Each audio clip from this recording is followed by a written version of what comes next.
Please hit like, share, and subscribe. Now enjoy the Practical Guitarist podcast.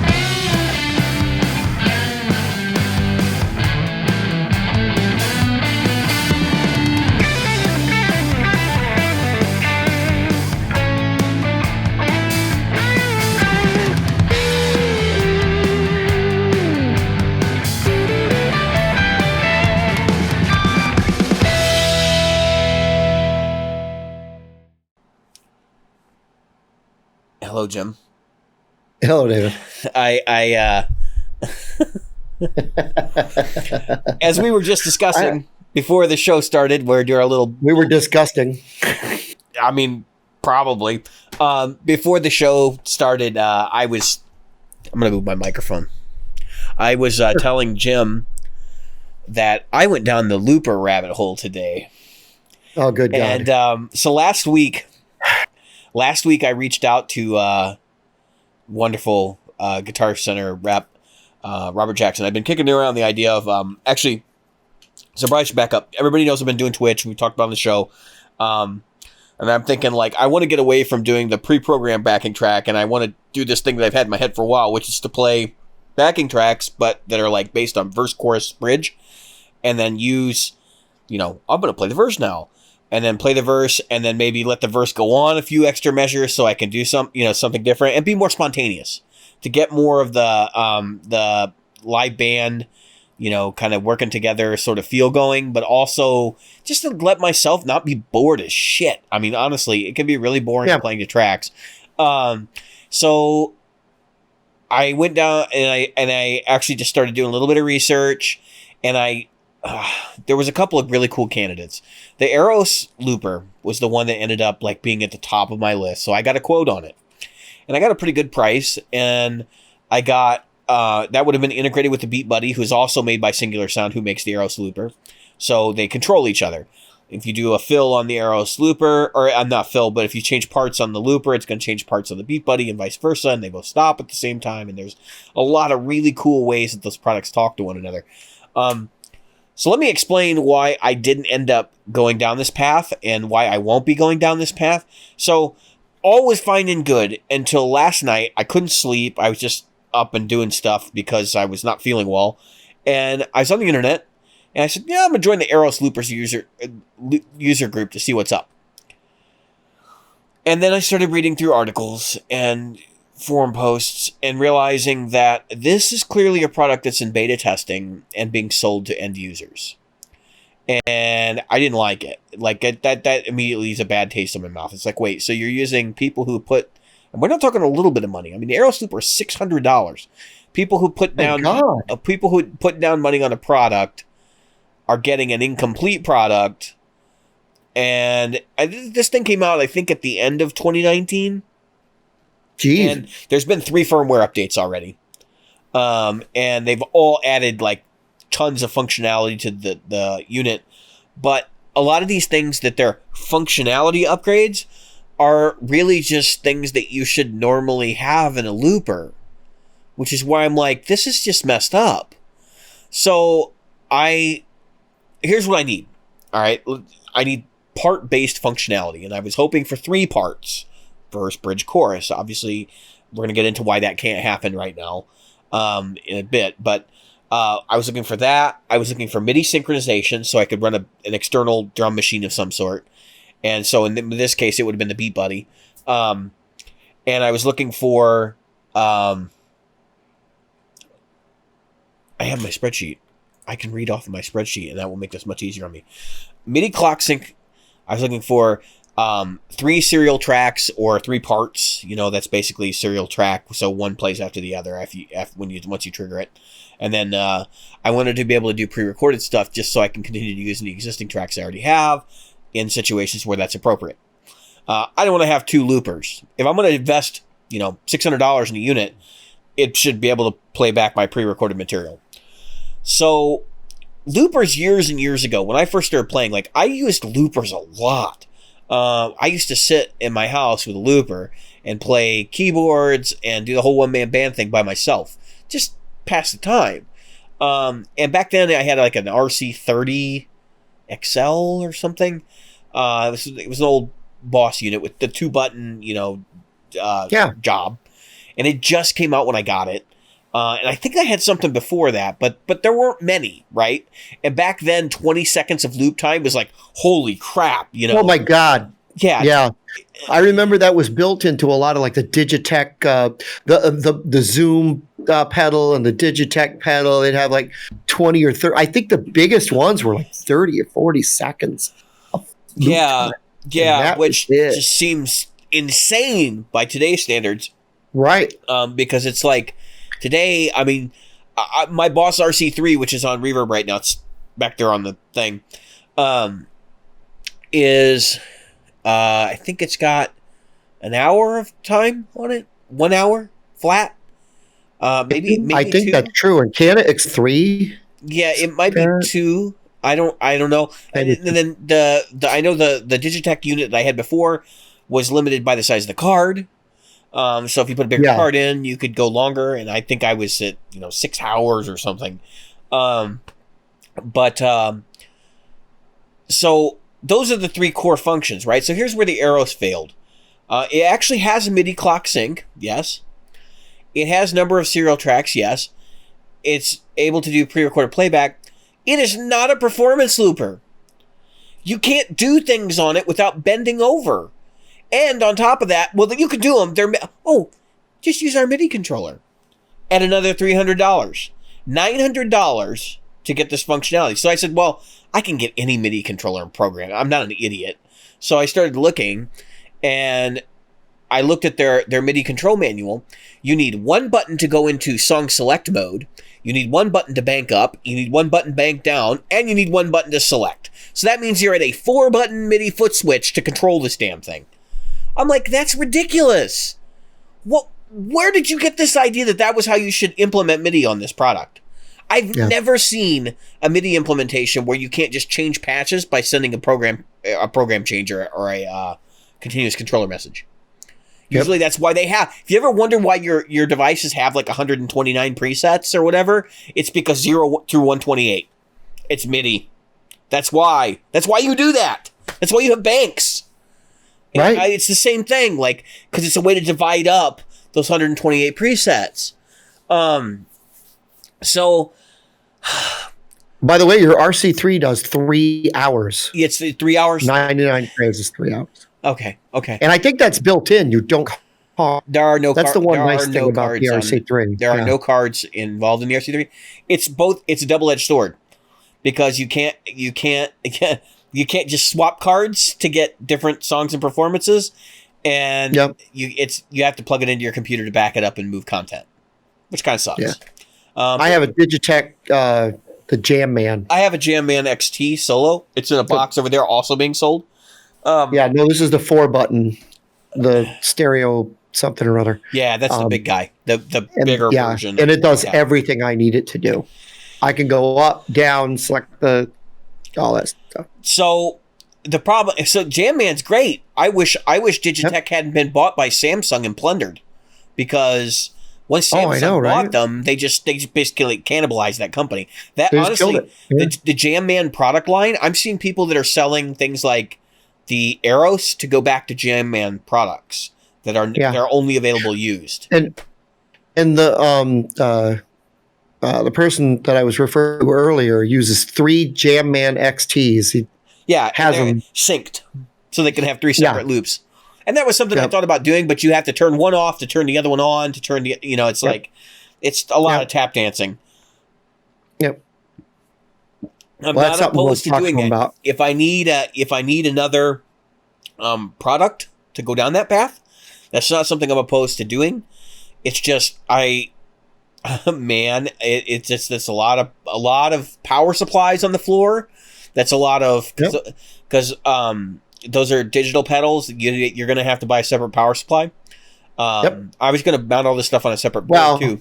Yeah, unless you get one that's got multiple 300 milliamp outputs. Right. You can get that. I mean, almost everybody makes one now, but the problem is I'm going to have 2 boards. That's to keep the cost down. I want to avoid as much extra 300 milliamp, or higher the supply Pedals. requirements and all that stuff. But anyway, Yep. So the fact that this is not a performance looper basically killed it for me, because I'm like, that's the only reason I'm buying it. Other than to do the track playback. I don't want to be producing songs with a damn looper. I don't understand where the market for this is. And I know there are probably people in our group that are like, no, but this is the best primary songwriting tool. Listen, you're probably right. But for someone like me who already has money in the recording equipment, and I own multiple DAWs. Let's just put it out there. Okay? It doesn't make sense for me to buy a looper as my main production vehicle when I have field recorders and, all kinds of other No. No. So I'm surprised you didn't go with what is the big RC that has the big wide floor model? It's like $500. we're going there. All right. Okay, So I'm going to give you the breakdown of why I didn't go with any of these specific models, why I haven't bought anything yet. And I'm still kind of on the fence. Okay. The Boss RC5, that's the RC3 I already have with MIDI, basically. And it's got a different display and stuff. I mean, it's a generalization, but it essentially fits the same product line. It's just got MIDI on it now. And it's more expensive. It's slightly more expensive. They still do the RC3, but I don't think they're going to continue to do it long term. The RC, No, because they came out with a new one. Yeah, that's the RC5. Okay. But here's the issue. I could not get anywhere in the manual where it says that you can bank up, bank down, and have it finish the current loop to play the next loop. That would be serial looping. You could do that. The Jam Man allows you to do that. Okay. Yep. You can't do pre-recorded playback, which that's not going to help. That's not, or no, you can do pre-recorded playback. That's fine. And it has MIDI clock sync. So if I can't get confirmation that I can do serial tracks with it, it's pretty much dead in the water. Well, yeah. I would think that the RC500, which is their latest. Oh, we're going there. MIDI. I'm going to talk about all of them. I've literally looked at every looper that's available from both Sweetwater and Guitar Center, and others actually. So the RC10R, that's got MIDI clock sync, fine. Most of them do actually. Number of serial tracks 2, right? And it is the. I'll tell you right now before we go there, it is the leading contender, and we'll back up why. The RC500 again, yes. Significant price upgrade, $150 I think, or $100 from the 3 or the 10R, and From the the 10R, 500 only has 2 serial tracks. Yep. Okay, so we're gonna take a step back before we talk about any of the EHX stuff. We're gonna take a step back, and we're actually gonna talk about the Boss RC series and what's screwed up about what Boss has done lately. So Boss makes the RC5. They make the 500. I think the 500 came out first. The RC5 just came out. The RC10R has been out for about a year.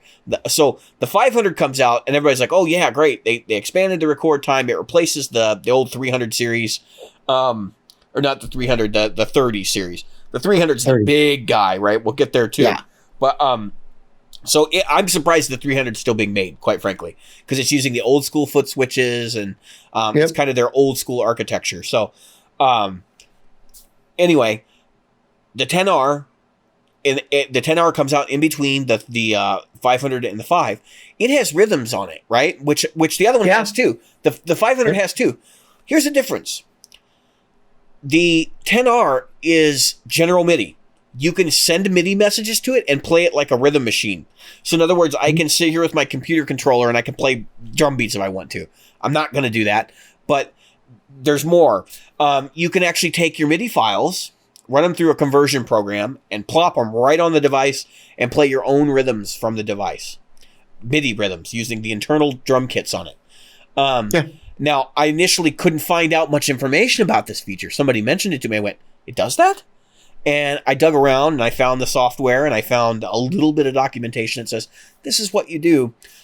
It's not in the user's manual. It's in it's not even a procedures manual, but it's like a settings guide or something. It's like, what the hell? Why can't you just put it all in one manual, boss? So that's the leading contender right now, because that would save me from having to buy a beatbox, because I can just drop my MIDI stuff in there all day long. So the 500 doesn't make sense because it's the big boy in the lineup, the most expensive unit, and it's lacking huge features. It's a 2-step serial looper just like the 10R, but you can't do anything with the rhythms in it. You're stuck with the stock patterns that come in the unit. or ones you get from Boss Tone Studio, but you can't import. It just seems like nuts to me. I'm like, why didn't they go back and issue a firmware revision so as not to screw their customers that spent all the money on the 500 series version? Because it's Boss. They don't do firmware revisions. If you don't like the product when you buy it, just don't buy it. Which is exactly the reason I'm not buying the Arrows. Because I'm sure at some point they're going to figure out that their MIDI implementation is jacked up and fix it. But I am not going to pay for the product until I know it's been done. That's crazy. Not going to sit there and wait. So I think the 500 is it's a different niche. I think the 50 or whatever, 550, 500 is different from the 110R, and I'm willing to bet you they're going to come out with a 100, which will be, like I said, they're different things. They're doing different things. I mean, the only difference I see in the way that they're marketed is the RC10R. R stands for rhythm. Okay. Yeah. And the RC500 is supposed to be their big boy looper box now. That's my impression when it came out, which I was sort of like kind of taken aback, was that it was supposed to replace the RC300. The RC300 is the most expensive looper they make, and it is the big boy. It has 3 separate tracks on it, so you can have super expensive. It's 3 serial loops. It's $500. It's no more expensive than the Arrows is. For its time, it was like, who the hell buys that? Somebody who wants to do whole band looping. But the reality is, on that particular product, the software is old. The device itself is old. It doesn't do MIDI clock in. It only does MIDI clock out, if I recall. I don't think it's long for this world. Right. Honestly. Which is why I'm really shocked that they haven't phased this thing out already in favor of something. Well, they dropped the price. I thought the price used to be higher. I thought they were using the GT1000 shell. I thought they would take that and then they would build like a Headrush loop board competitor. I think the most expensive I ever saw them was $600. I don't think they were that bad in price. I think people assumed they were because it was just a looper. Like, that's all it did. You're going to spend $600 on a looper. That's pretty nuts. I mean, I thought I saw them upwards of 700, but maybe I'm mistaken. Yeah. So let's go to the other. Maybe it was the what do you call it? The one you just mentioned that was 700. Yeah. The Headrush. So the Headrush looper board is $800. It's $799. Yeah, it is, and they've had that thing on sale for almost half that, by the way. Yeah, because they can't sell them. It's a pariah. Okay, you built a product that everybody probably wants, but nobody's going to spend the cash on. I've looked at it. It's got some advantages, but it also has some drawbacks. It does MIDI clock sync. It has, I think it has 3 serial loops. It might be 4. You can do pre-recorded playback on it, obviously. It'll do time stretching. It'll do stuff none of these other products will. But who the hell wants that form factor? I mean, it's the size of a house. I would not only need a second board, I need a roadie to carry the damn thing. It's just ridiculous. Yeah, it's as big as a regular Headrush. I mean, it's ridiculously large. So there are options that completely failed the tests I was looking at, too. Like coming close, having the serial tracks, but not having 3 of them. I considered those up. I'll consider these. There were some products I didn't consider. So the EHX 22500 has no MIDI clock sync. It has 2 serial loops, but no MIDI clock sync. The hell, it's useless. The EHX 9500 or 95,000. Seriously, are we doing it to the point now where it's like we're going to be the fake 80s car name in the movie? The XJ 9000 or whatever. The EHX 95,000, which is probably the amount of seconds or something it holds, or milliseconds. Right. Is that electro harmonics? Yes. It does MIDI clock. It has no serialized looping, but it has 8 tracks. You can do 8 tracks as long as it comes out in a stereo pair. And so their thought process is, well, you can just mute the ones you don't want playing. No. Yeah. No, I mean, I get it, But why can't you just build the damn software to do what people want it to do? Yeah, I don't know. And then it has pre-recorded playback, obviously. I've always wondered, because every time I see someone who really loops, they have multiple loopers. And they're like I using said, some the sort of person synchronization method to do that. Yeah. The person we're going to have on the show later uses multiple loopers. And the thing that I find troublesome is, for the price of some of these high-end loopers, it's ridiculous that you have to go through so many steps to go to, like, they should know, hey, people they're going to have a intro, that the possible things you're going to have to do loops. At the minimum, you're going to have a chorus and a verse. And most people are going to have a chorus, verse, bridge, and a lot of other people are going to have a chorus or an intro verse, chorus, bridge, outro. Yeah, and possible outro, yeah. So the Eros actually would cover that because it has 6 parts. So you could do 6 parts with up to 6 tracks each. I mean, it's just psycho how functional that pedal is. But the user interface, despite being a touchscreen, it's a touchscreen, it's got a great user interface. Bullshit. I shouldn't have to touch that interface when I'm on stage. That's ridiculous. It doesn't make any goddamn sense. So it's the same thing John Bott talks about in the group all the time. How did they orient the knobs on the amp? Are they on the top or are they on the front? And he's got a good point, On the back, on the bottom of the back. Right. Like Gibson, Gibson? You mean the Mesa? Yeah, Gibson before Mesa. I guarantee you, if they reissue some of those amps, those knobs will not be on the bottom. Not be there. I would hope not. So there are 2 boutique options I looked at too, which I was really excited about because I'd looked at these before. I looked at the Boomerang Infinity Looper, which is like the boutique option. Right. I believe that's made by like one dude in New York or some crap. I don't know if he's ordering. Oh yeah, the overseas. Boomerang. Yeah. I know that one. So they're up That's to popular. Boomerang Model 3.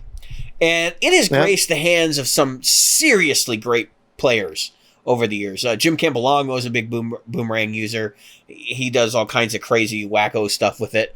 And Tosin Abasi uses one. They're very popular. But here's the thing. I can have 4 serialized loops. I can have MIDI clock sync, but I can't do pre-recorded playback, which makes it completely useless. They have only internal memory. There is no SD card slot. You can't take your loops off of it. It is considered a phrase sampler. And because of that, it which is hilarious to me, because if you've ever played with an actual sampler, you can save crap on that until you're blue in the face. And usually there's some way to get your stuff in and out of it. So you can bet not the out part, but the in part is they're doing the old way, which was we had to hook up one of these cables. Yeah, but you can't save it, Jim. That's the whole point. I know. Like, so you literally can't save it. You would have to sample on the fly every time you do it. And that's why I'm like, even the MPC, the Akai MPC, like the first sample-based beat production system, you could save your samples so you could go back and use them again. So I don't know how high they were when they came up with that idea. Because there are 3 iterations in, they could have added an SD card slot at any time in that process. And I'm sure, so that like my impression of the Boomerang over the years has been that because it was one of the first really well liked ones.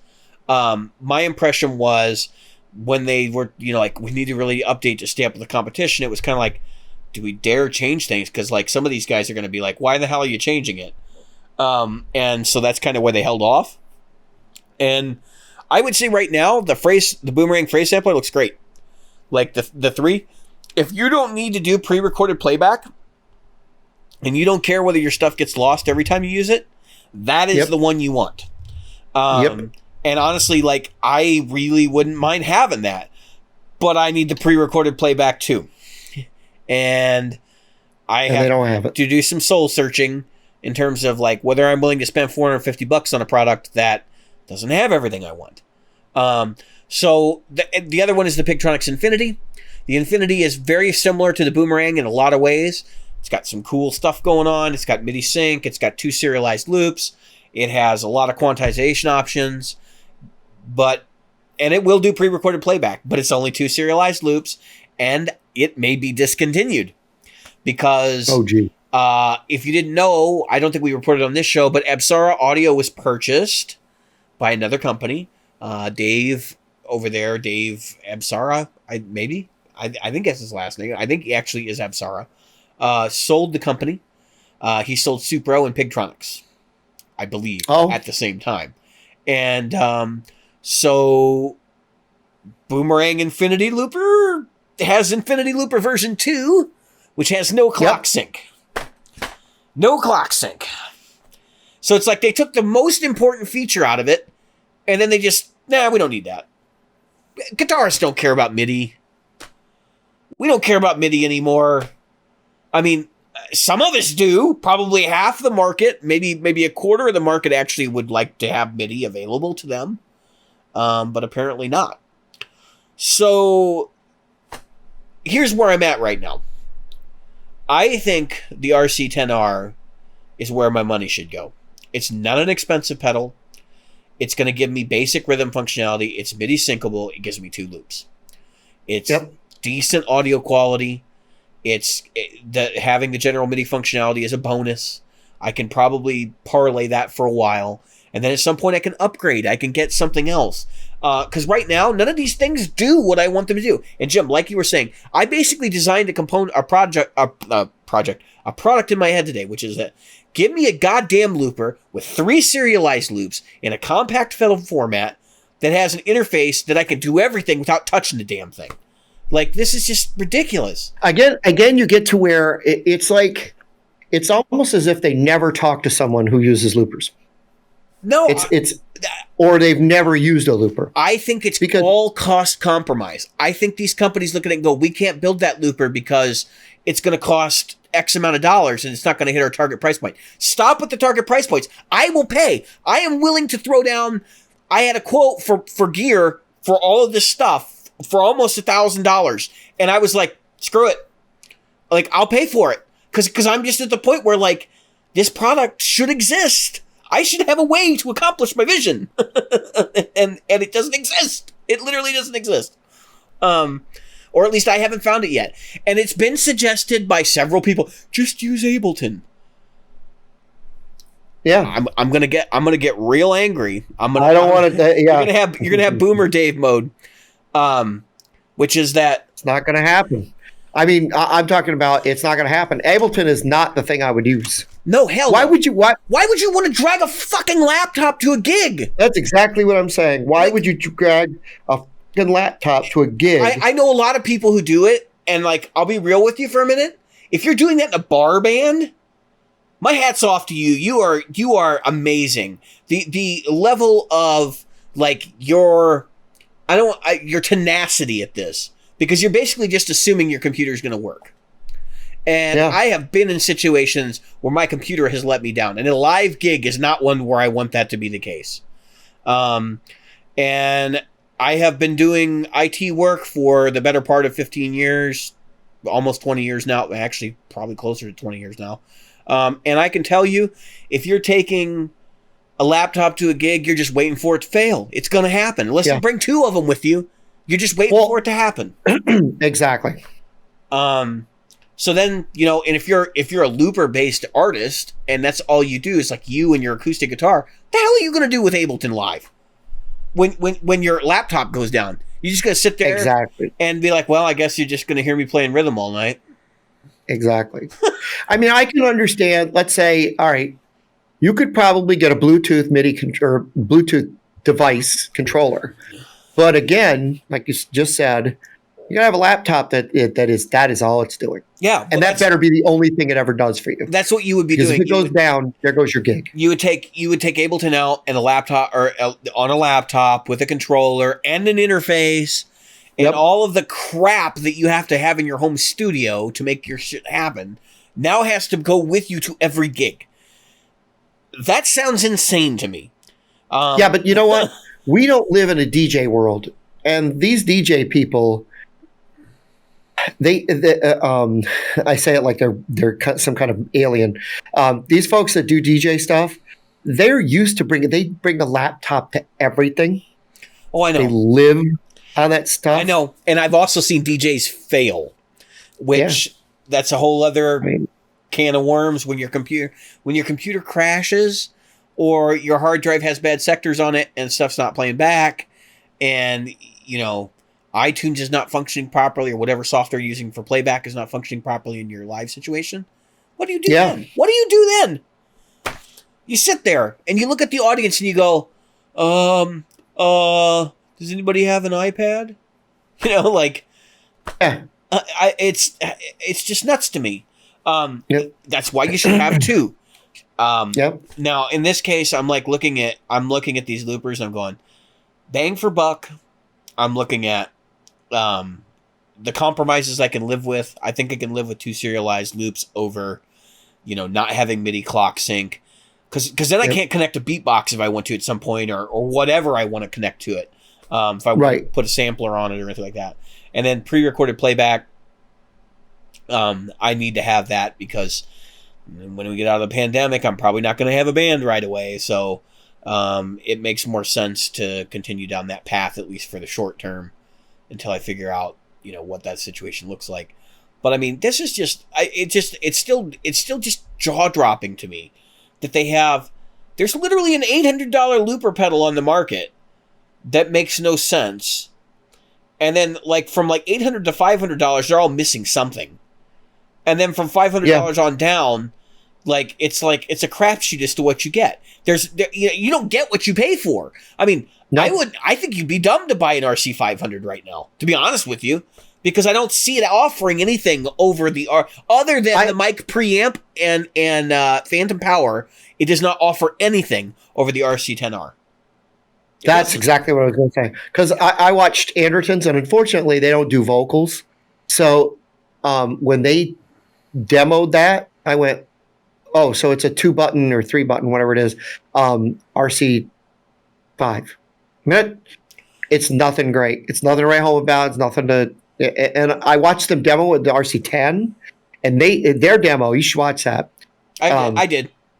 The 10 beat the 5 or the 500 in everything, or the 100. Is that the one you're looking at? The 100? No, the 10R is the 10R. That's it. It's the 10R beat 100 the 500. Sized. Yeah.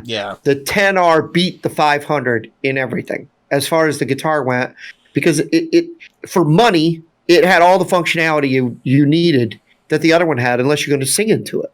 Yeah, and so the dumb part is, if I get the 10R, I'm probably still going to have to buy a direct box so I can convert my mic signal cable from my Captor X into instrument level. I don't know if it does line level. If it does line level, great. Then we'll just plug a balanced cable in there and away we go.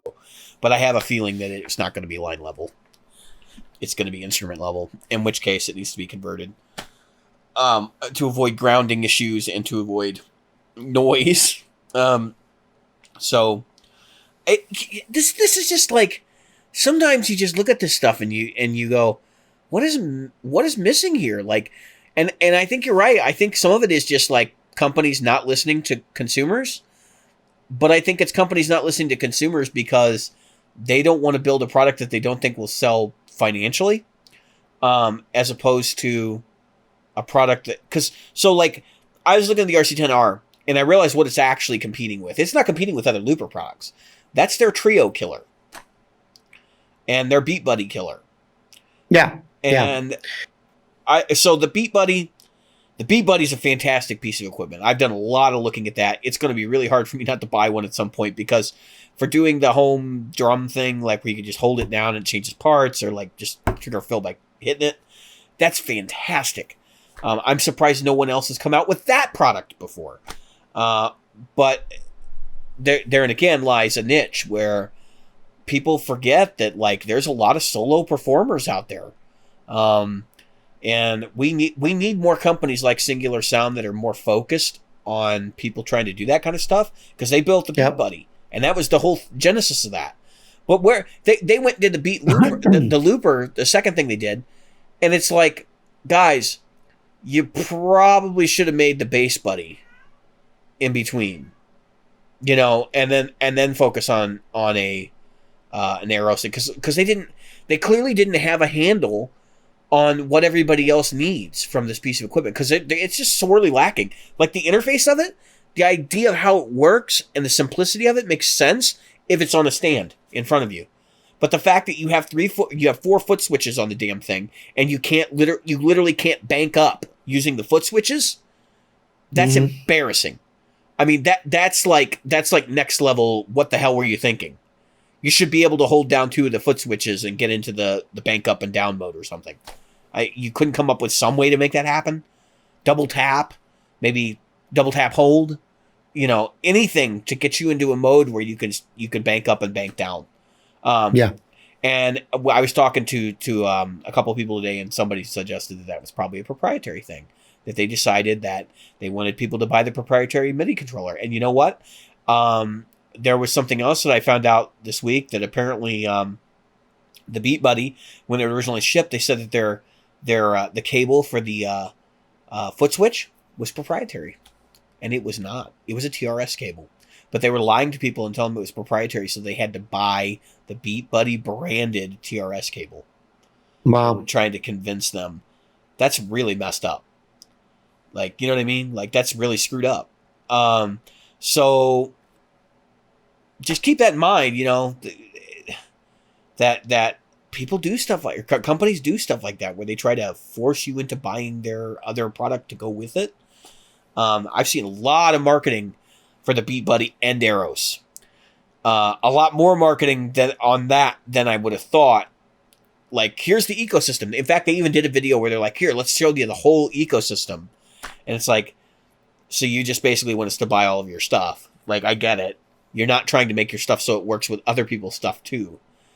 It would be nice if they were smart enough that the Beat Buddy had a mode in it where you could say boss mode, and it would switch you over to serialized loops using the MIDI functionality, because all those boss units use basically the same MIDI functionality.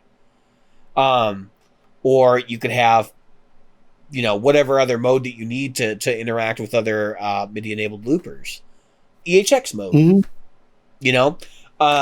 So I just think it's a little funny that like they're being very proprietary, but at the same time, when you look at their MIDI implementation, it's like so ass backwards. I've never seen a company that where you had to have a MIDI code to go to a menu before you could bank up and bank down.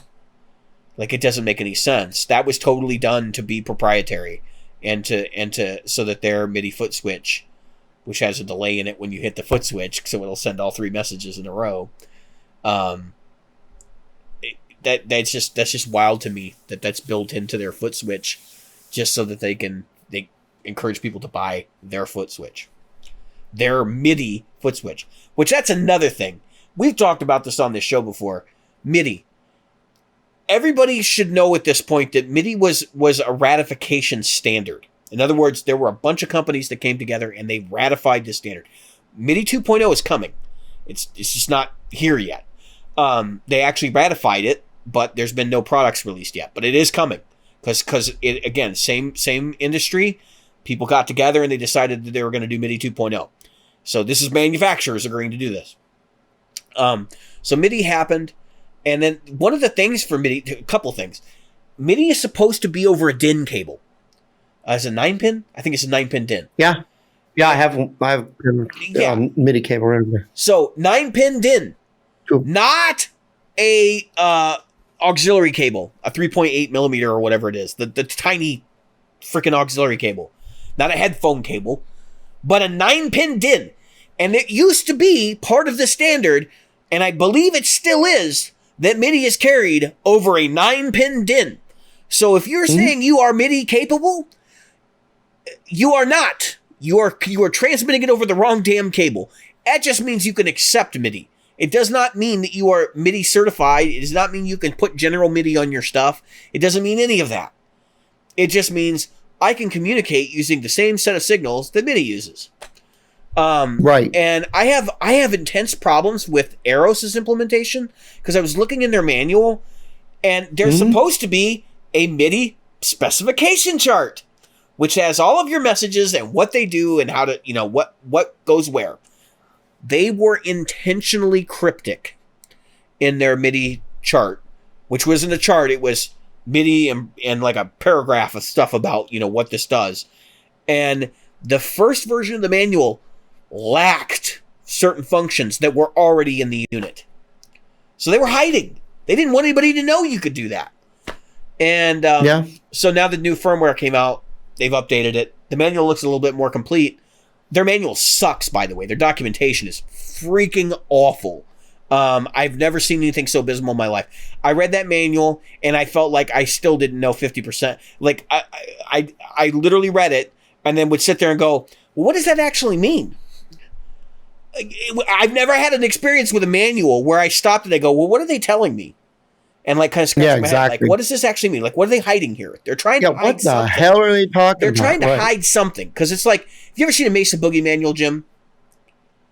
Okay. Forewarning. Let me get my soapbox. Mesa Boogie manuals are great and they're also awful.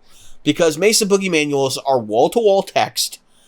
And if you read through them, there's great stuff in there. But it's like reading stereo instructions. There's like these big like sections where he talks about this tube sounds great when, you got the volume here and then it's really interactive with these controls and the way you should dial it in is this way. It's like, it's overly complicated.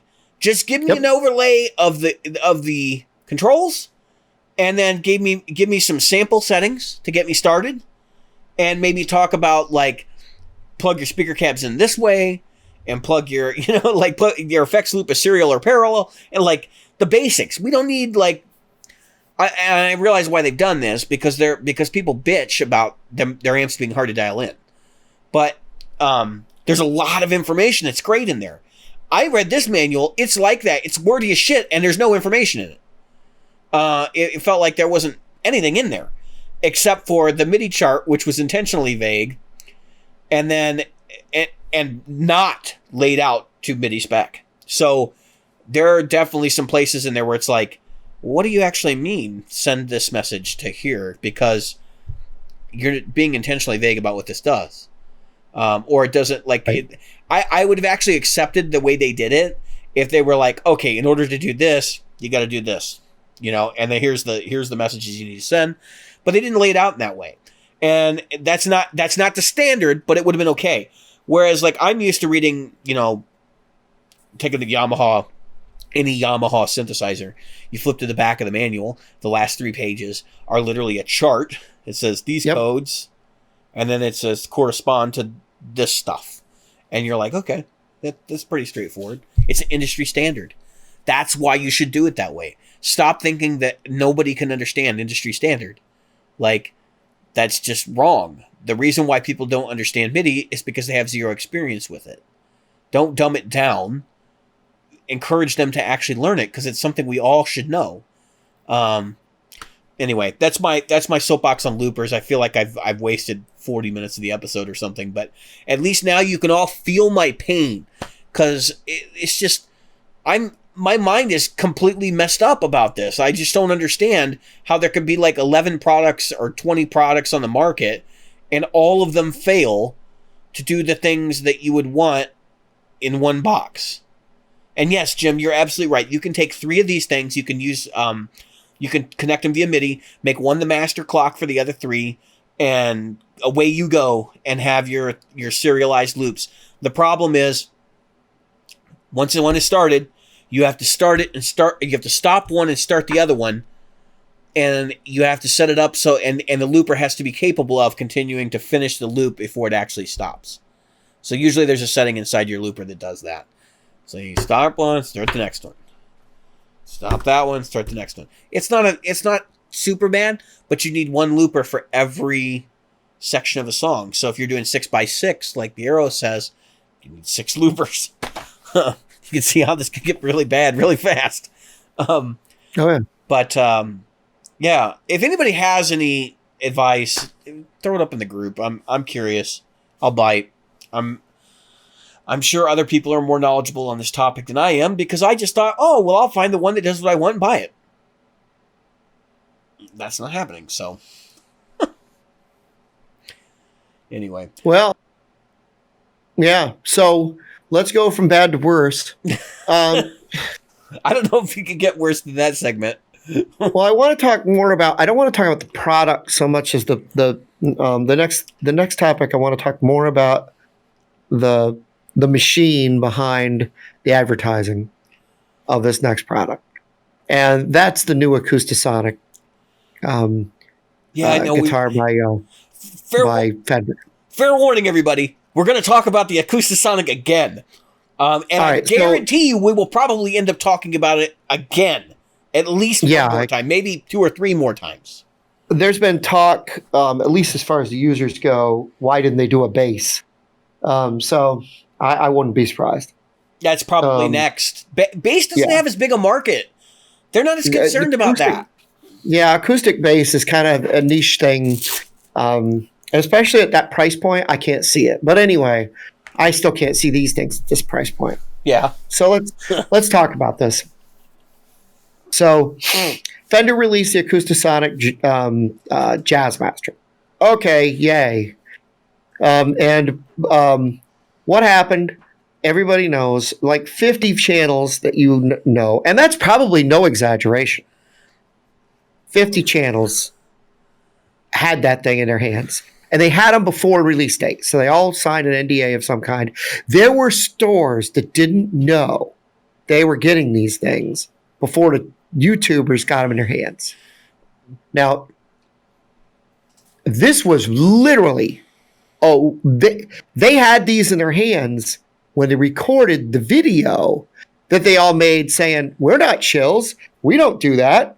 We don't. Yeah. Yes, they did, in fact. I can corroborate every friggin' one of them and more shilled. I'm sorry, but that is it shilled this thing because number one, and I'll just talk to I think it's the guitar nobody asked for. Nobody. I don't think a single person said, you know what? I wish that they put out a Jaguar. Go ahead. Jim, you're absolutely wrong. Right. You're absolutely wrong. One person asked for it, and he used to work for Bob Taylor. Oh, the guy that designed it. Yeah. Because he has some fantasy that this is going to be a product that's going to be hugely successful everywhere. Let me know how many of those Taylors are selling right now. Because you can still find new old stock from when the units dropped originally. They are still making them. You can find T5Zs and T5Z Pros new. Yep. Brand new, never used. Well, they're still making T-Series. So I don't know, but they're making them extremely limited quantities. But you can find them from when they debuted. That's what I mean. You can find those, right, you can find the old ones. And as far as the Acoustasonics, and this is only me, you can still find Telecasters and Stratocasters sitting out there. As a matter of fact, the Telecasters, Stratocasters that were in Guitar Center when I started, 2 of each are still sitting there. So if you're looking for them, and they were on sale when I left. So can we do do you have any experience with the T-Series? Because I do. We can do a quick comparison. Because I don't know why. I never put the connection together. It was the same person behind the... it was the exact same guy. When I heard it, I went, oh, yeah, that's right. He went to work over there, didn't he? Right. Because... All right, so Bob Taylor was like wanting to do an electric guitar, right? And so they did the electric guitars. That was also that guy's baby. And those failed miserably, which by all accounts, a lot of people said they were pretty good, but they didn't like them because they had proprietary parts. And of course, Bob Taylor Guitars is not known for making electric guitars, just like Fender is not known for making acoustic guitars. So this guy comes working there and he goes, well, shit, we're not known for making acoustic guitars, so let's make acoustic guitars that are half electric. We'll do the same thing we did over at Taylor. And the T series was not successful over there, so why would it be successful at Fender? Like, that's what I mean. They're still making them, but I think it's for a very small niche. And the other thing is, if you've ever played a T series, they're better acoustically than the Fender stuff is by a long shot. The Fenders are the worst acoustic guitar you can buy. Yeah, they and really we're talking 60s budget acoustic sound acoustically. I would rather have a Martin backpacker. Yeah. The backpacker has better tone. I think it does. I mean, and that thing does not have great tone.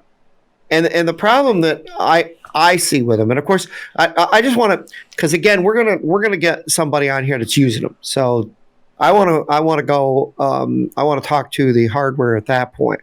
But what I want to talk to right now is the whole media hype. I mean, there was, I'll bet you, like I said, 50. I don't know, did they even triple that number in sales? I mean, if you think about it, and I don't know, because I don't know if all the YouTubers were given them. I mean, Ola England got one, but I don't know if he kept it. I think they were all given them to keep.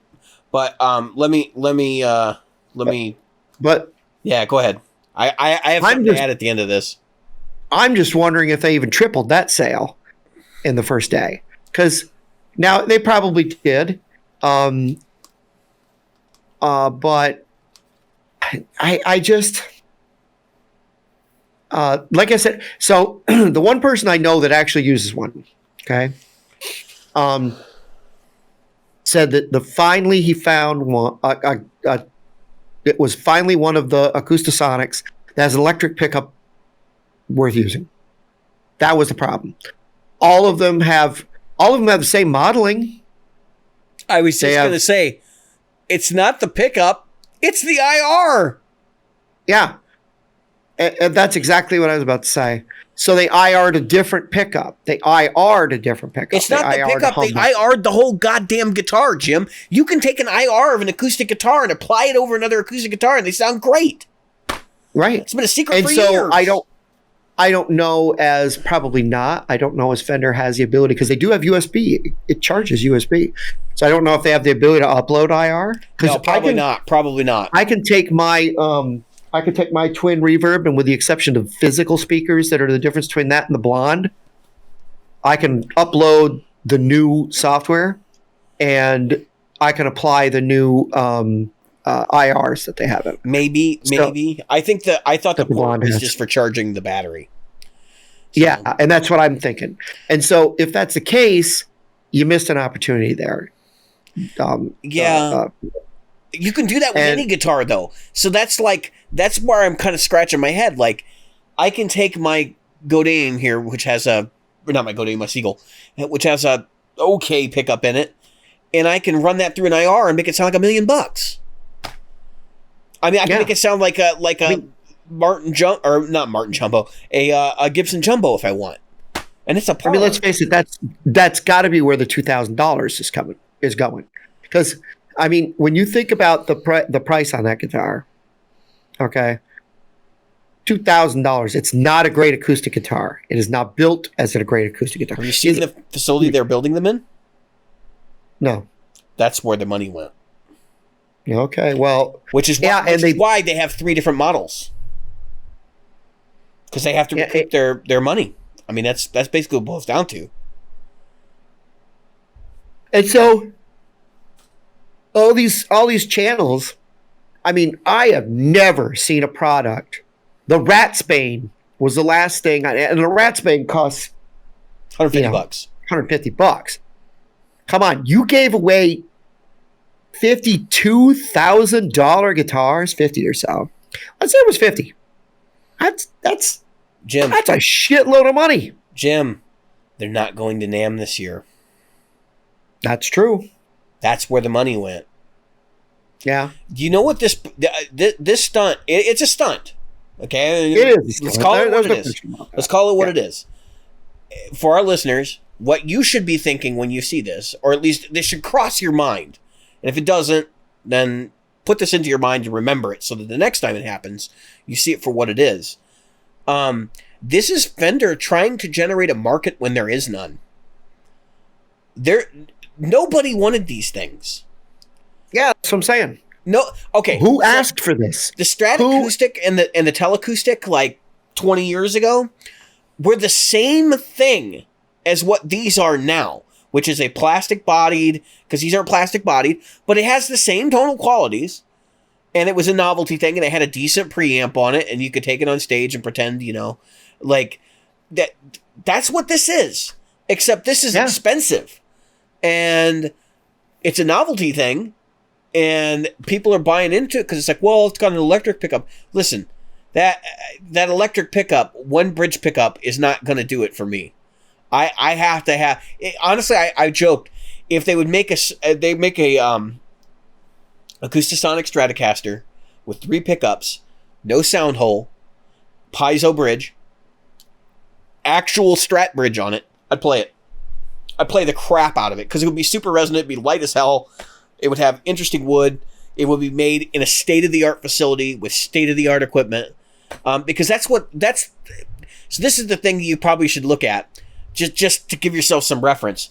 They built a new factory that is part of the same building, but they basically took 2 giant sections of the building and spun them off the custom shop. I believe it's made by some of the people that work in the custom shop in addition to normal factory employees, to do all of the machining of the bodies and necks. Because you think about it, the way that guitar is put together, it's freaky. Like, they hollow out a guitar. It's not like an acoustic guitar in that it's, laminated together and you have the same kinds of bracing. Like, it's like hollowed out. Like it's carved from the inside with a lathe or something. I'm not sure how they do it. But it's a weird process, and they invented it. And so they went through this crazy, like, let's develop this product that we can't even build on our existing equipment. We're going to build a place in our existing facility to design and produce these things. This is a whole new division for them. Like, they're trying to do what Leo Fender did in the 50s, which is to create a market for a product that didn't exist. So, like, when the Telecaster came out, the Broadcaster came out, there was a couple other solid body guitars that were in existence, but they were really small, and he had this idea of making the Model T, and it was all to support the real business, which was amplifiers. And so he came up with this idea of the Spanish acoustic guitar, which Spanish electric guitar, which is like, upright guitar. What hillbillies and gypsies and all these different people in different cultures have played for centuries. He made the electric version of it that was like solid bodied and bolt-on neck Model T. And that was to sell amplifiers. And if you think that was ever done to sell guitars, you weren't paying attention. Because that was his primary motivator. Now he I'm sure after the Telecaster took off, after it went through becoming the Nocaster and became a Telecaster and started selling in droves, and then eventually led to the Stratocaster, which sold more units than the Telecaster ever will. And I like Tellies too, so that's not a knock. It was all done to support the amplifier market. And at some point along the line, he changed his mind and started designing great guitars too. That's probably the Stratocaster, him and George Fullerton. So when we talk about the Acoustasonic line, I think it's important to remember that's what they're doing here, is to try and create something that doesn't have a niche. This is not something that people are asking for. If they didn't ask for it when he was over at Taylor, they're not asking for it now. And we can vote with our wallets. We don't have to fall prey to crappy marketing and an attempt to make you part with $1,800 for an instrument that's going to collect $1,000. $2,000. Is the new one 2000? $19.99. Yeah, because the other they went on sale for a little while. Yeah, they went on sale for a while for $18. They're back up to $19.99, all of them. Right. All right. So let's say they gave away $50, which I'm sure they gave away more than that. But let's say they gave away $50. That's $100,000, which is admittedly a lot less than they spend on NAMM. A lot less. And I'm sure that wasn't their only cost as far as that stuff goes, but sure. All right, let's say they give away $100,000. So I'm the marketing guy. I'm the marketing person. Now, in the old days of marketing stuff like this, what you did was when you gave it to an influencer, I know because I knew some influencers, they were acoustic players and electric players. You know what they did? So they would be given an instrument, right? All right, we're Taylor or whatever. I can't remember. I think it was Martin that gave this guy that I knew. His name was Bookbinder. His last name was Bookbinder. You could look him up. Blues acoustic player. Very Jim Croce-esque in his playing, was very popular. They started treating him like crap. And they told him, they said, you need to make it so that people can see our name. And they were like, you know, blah, blah, blah, blah. And I think I've told this story before, but I want to make this clear. He took a piece of tape and like regular old masking tape and read over the name of the guitar. And I don't remember who the maker was. It could have been Gibson. Could have been Taylor. I don't know, because the timing is right. But the point is, it was one of the big acoustic builders, and he said here to them, I'm not doing it, and put tape over it. Because what they used to do was they used to say, okay, we're giving you these guitars. You need to play them prominently. We want them in every video. We want them in every that concert. was in the Kramer era when the endorsement was king. That's right. Now, of course, that's no longer, and it's okay. I don't want to judge that one way or the other, because if I was the guitar manufacturer, I goddamn well want that damn thing put right out there. I remember when, so I'm going to give you an example of one, and then I'm going to take that to this one. So a while back, about 3 years ago, 2.5 years ago, PRS sent Pete Honore one of his flagship Paul Reed Smith Paul signature guitars, signature Paul guitar. It is a beautiful guitar. Probably would retail anywhere in the $5,000 to $7,000 range right now. I mean, it had every bell and whistle, and it was Paul's, so it had a little bit of what do you call that? Provenance with it. So, do you ever see it? No. You know what Pete plays? He still plays that Telecaster most of the time, or whatever it is that they're shilling that week. Now, let's go to the Acoustasonic.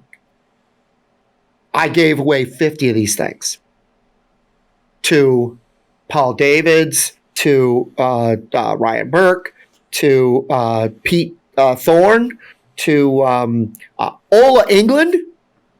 Yeah, that's a weird choice right there. That was an odd choice. All kinds of people. All right. And guess what? How many of those people do you think are going to make 2 videos with them? How many of them do you think will make 3 videos that hold the Acoustasonic in it?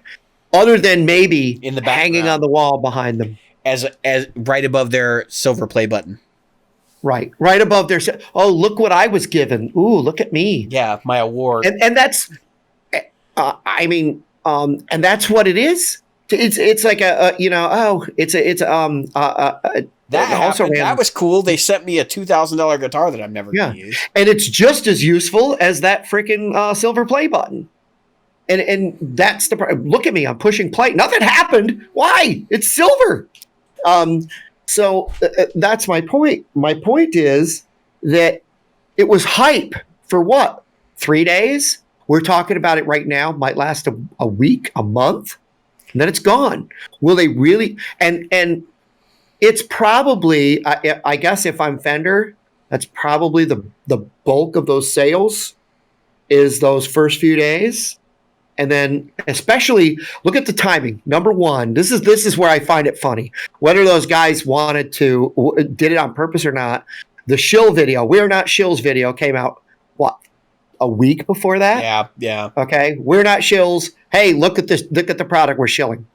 Then the second thing is, what day did it come out?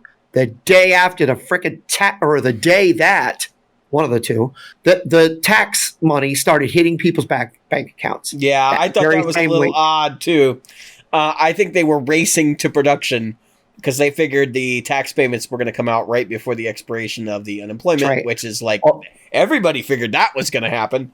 Because I can tell you, our Guitar Center got 2 of them in, and they were told they couldn't even talk about it. They were locked up in a manager's office till the day that the release comes, and then it's like, ta-da! We're the one. Okay, we could sell them, and one person came in and bought one. All right, so can we talk about Paul David's video for a minute? Because I told you to watch it. Did you watch it? I did. Let's just be real here for a minute. Let's talk about the Jazzmaster, Acoustasonic, Acoustasonic Jazzmaster, whatever the hell you want to call it. I thought it was really interesting. Couple of reasons. Because he basically says, like, at the end of the video, he pretty much says, I wouldn't buy one of these. And well, yes, but he said it a little nicer. He said it is not for me. Right, but he actually said, I wouldn't buy one of these. He used those words. I can tell you this. I didn't see a single, with the exception of the person we're going to have on the show who did the video and did say, I would buy one, and did buy it, by the way, and paid full price. Yeah. Well, not full price. He's an artist. He gets a artist discount just like you and I do. But he went to Guitar Center and paid, artist pricing for that thing. But still paid what? Let's just say I can, as a personally knowledge of knowing how much those things cost, because I looked at getting the Telecaster one. I can't imagine that the markup is any different in the Jazzmaster, if anything worse. So I don't know. You got a great discount if you got a regular old, if you don't know this, people, if you don't have a friend that works at Guitar Center, make one, because every month those guys get a 20% off discount that they can give away. So if you have a friend behind that counter and you hit them up in the beginning of the month, or at the end of the month before, and say, "Hey," and they like you, I want to, and you're nice. Don't be a jerk. Typically, you can get that 20% discount, because, believe it or not, I had months I couldn't give that thing away to save my life because nobody wanted it. Well, and nobody has any money sometimes. Because nobody was spending the money, and then all of a sudden, because that was right before the whole COVID thing and everything. But now with the stimulus checks, man. So it's likely that this person got 20% off, which means that they probably paid close to $1,600. But that said, because that 20% off is max of $500. So, but that said, that I don't know the pricing. That said, that's still not a drop in the bucket. That's nowhere near what any of us have ever said we would pay for that. I'd be in the $500 range. That's tops. All right. So here's the deal. They couldn't produce the Acoustasonic as it is right now in the $500 range.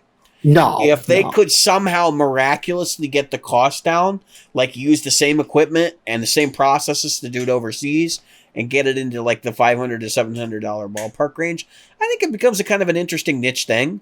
I think there's enough people that would be like, all right, I only play my acoustic plugged in anyway. Like this is kind of cool. But the price that it's at right now, it's stratospheric. And you know what this is? So I know why they're trying this. Right now, Fender doesn't have a high-end acoustic guitar. We talked about that. They stopped at their regular acoustics stop at what, like $1,000? And I don't even know if they got a high. Yeah, I don't even. At one point I thought it was like $800. And the reason why the Acoustasonic is so important is because it's their entry into the high-end acoustic market.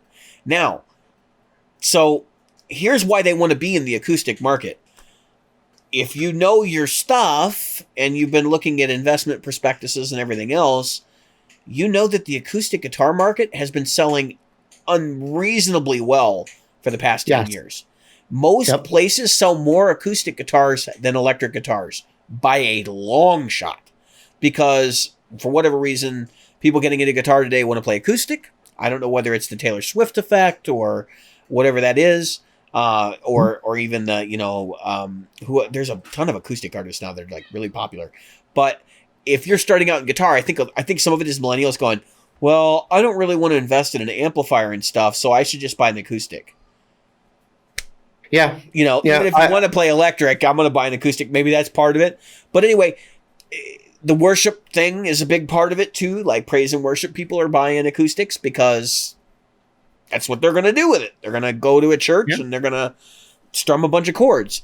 So I think this is Fender just admitting like they missed the boat and that they've been losing out on cash for 10 years because they could not make a go of their acoustics. When did their acoustics start? The 80s? Well, yeah. So, yeah, and right now the price difference between their bottom and the top, unless you count the exotic wood $32.99 Acoustasonic, is the $1999.99 $2,000 Acoustasonic, or $800 $799.99 Newports and Malibu and Redondo. So you're again, like I said, like you said, 800 to that's a $1,200 swing from one guitar to the next one up. And but here's the thing I wanted to say. Not a single one of those videos, not one of them, except for the one where the person that I know bought one, said I would buy one. Not even some of the best shills on the group. I mean, Pete Honore tried to convince everybody that he would buy the Jazzmaster one because didn't he buy the Telly one? And he was like, "This is for when I go on tour or whatever, and I have to play an acoustic song, and it's like a a funk gig or whatever, and it's just not normal." He had a very specific reason for wanting one, and it was like nobody else is going to be in that position. And the truth is that the electric pickup. Here's the thing. I cringe. These are why they're cringe-worthy to me. First of all, yes, if it's a plugged-in thing and you're going direct, and that's the other thing we'll talk to that person about. Going into if you're buying this to go into your guitar amp, don't do it. Yes, it's garbage, I agree. And it will sound like garbage. Okay, so this is for everybody. Don't plug it into the front end of your Soldano or your Marshall or your Fender unless it's an acoustic guitar. I would not even recommend you to plug it into your power amp. Right. You plug it into a regular old, like a Fishman loud box, or a DI PA. box. Right, or a PA. Right, well, DI into the PA. Here's the other thing. Even if you're using the electric pickup, that's the case. This is why I still don't see. All right, the Stratocaster one and the Jazzmaster one. What's blatantly missing? Even if you're going to use it for the electric, what is so blatantly missing? Even if we know it's wood, we know it's made of guitar made of wood. What is one thing you can't do with both of those guitars? You could do with a Strat, most of them, and a Jazzmaster, most of them. Tremolo. What's one thing? Tremolo. You got a tremolo arm. And you can't even like fake it. And so, I mean, I'm not. They're basically just a revoiced Telecaster pickup or whatever electric pickup at the bridge, and like I said,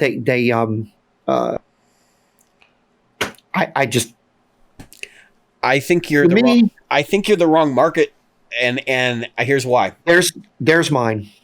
Here's why I think you're the wrong market. Not just because of that, but because I think you're already looking at this from the wrong perspective, in that you want these acoustic guitars to be more electric, which would be the natural inclination for somebody who plays electric. Right. This is the opposite of that. This is the acoustic guitar for someone who has always thought about, hey, wouldn't it be nice if I had a guitar that was shaped like an electric? Because that's all it is. It's not that the Telecaster pickup thing is a blend thing. It's never supposed to be used by itself. And by the way, I've played one, and I can tell you that the Telecaster pickup on them sucks. It does not sound like a Telecaster. It sounds somewhat like a Telecaster, but because the body is not solid, it doesn't sound really that much like it at all. It's a gimmick. The whole thing is a gimmick. The whole idea behind it is a gimmick. We're not going to be playing acoustic guitars shaped like this in 20 years. It's just not going to be a thing. Most of us, I'm not saying all of us, most of us who are guitar players, and of course, that's where I am the missed market. Okay, I am not the market. most people who want to play acoustic guitar on stage that play electric. What guitars do I bring to a gig? These two, right? Yeah. Or these two. Yeah. All right. Something like that. Yeah. Yeah. So I bring two of these guys behind me. If I bring that behind me, the hummingbird, because I want it to sound like a hummingbird. That's why I bought a hummingbird, right? And that's number one. And number two, and here's what's funny. This will make you laugh. I don't care that it doesn't sound like a big-bodied mahogany 1938 this, and then can sound like a 2000 and whatever that, and then a 1942 hey, you remember this. that thing called the Variax that didn't sell very well? Yeah, remember those? They did that, and they didn't sell. Yeah. Does anybody remember how many Editor's Choice Awards they won in various magazines too? Right. Which, if you haven't figured this out yet, your guitar Chilled. magazines are basically just shilling because they get paid, and you'll see endorsements like that, Editor's Choice and everything. The Beat Buddy got Editor's Choice and everything, and I think that's a product that actually might deserve it. But I know that some of these guitars have won awards, and I'm going, to who? There's no market for this damn thing. Yeah. Like, nobody wants this. It's and here's the double standard. So Fender can do shit like this till they're blue in the face and nobody says a word, except for us. Yet you got Gibson running around for 20 years making shit that nobody wanted, and they got just destroyed over it. They went bankruptcy over it. But Fender can do no wrong. If Gibson farts incorrectly, they get shit on. I mean, and Fender can sit right there and shit on their stage. I mean, they gave away. You know what they could have done? This is the thing that I can't believe. They could have said, you know what? Sign up for this giveaway. We're not going to tell you what you're getting. We're giving away 25 guitars worldwide, whatever, and we're gonna get them into your hands. And all you got to do is sign up. And they could have gotten these things out into the hands of players. Well, I think Gibson has other issues. No, I'm talking about Fender. No, I know, but I think Gibson has other issues that stack up to why they get shit on. And we can go into that in a minute. But with regards to, you're giving away the 25 guitars to people out in the wild, that's not really what they want, though. They need publicity. No. They need to convince people that people are actually playing these damn things. Like, that's what they need. But that's not what they got. Well, none of those people said, saw them wow, in that video. This is the best. And that video, lives forever on the internet, Jim. And if you're mildly interested and you go see Paul Davis talking about the guitar and you only watch 10 minutes of the video and you're like, fuck it, I'm just going to pay for it. That's enough. That's all they need to make a sale. That's why those videos exist. I think this is as much as I hate to admit it, I think this is going to be a really effective marketing strategy for them. Yeah, it might be. And it darn well could be one of the smartest things they've ever done. I honestly, if you watch this show and you get mad because Jim and I, all we do is talk about YouTube shills and stuff, it's not because we watch a lot of YouTube. It's because it's infuriating. Have you thought about what's going on? Like, I mean, you guys are being misled right and left. I can't tell you the amount of people that have bought products I've talked to in person or on the internet who said, yeah, so-and-so had one. It looked great, so I bought it. And then I bought it and I got it and it was crap. Like, it didn't do this, it didn't do that, and so I sold it. It's like, well, our goal is to get you to buy things and not sell it. You know what I mean? Like, we don't want you to just try things out. Now, granted, you have to try things out. Like, that's part of the process. But I said to somebody in the group the other day, I said, when people, when we talk about this, we're not trying to be hard on people who are like the Ryan Burks and stuff of the world. Like, we still watch a lot of that stuff. But here's the reality. Yes, I do. Here's the reality. We want people to understand that you should be an objective viewer. Like, you should be able to step back and think for yourself and not just buy into the marketing hype that's going to drive these Acoustasonic nightmares everywhere like that. I mean, I honestly, I keep calling them like horrible things and whatever. Look, if the Acoustasonic is your jam, absolutely buy one and be happy with it. You are so fortunate. You are so fortunate that you have a product in the market that reflects you. But just understand that I have a severe doubts about the longevity of this product, because I don't think that the market exists outside of a very small group of people. All right, here's another issue that hasn't even been broached. 5 years from now, when I pay $2,000 for a guitar, You'll be able first to get, of all, you'll we be all able to know. get parts. First of all, yeah. Well, that's where I'm kind of going down that road. So when I buy a guitar, the old, I paid this much money for a guitar. I expect one thing: I can give it to my grandkids, and my grandkids can give it to their grandkids.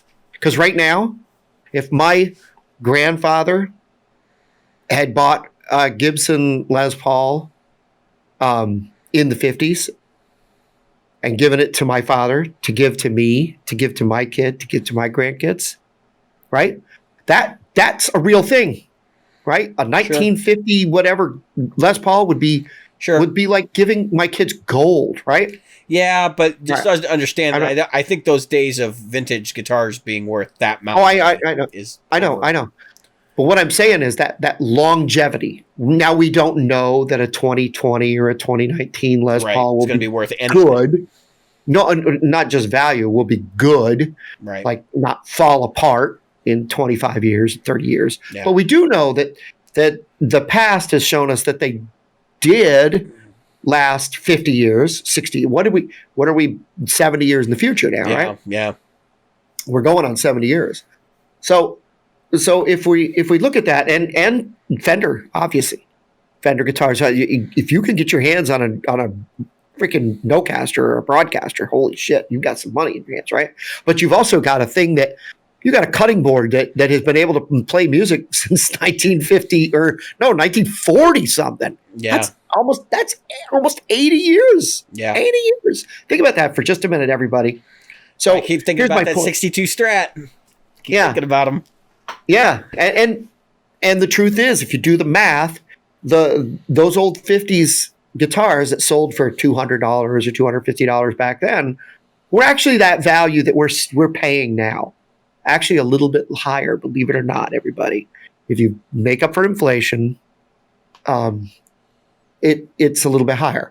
We've talked about that before. Here's my point.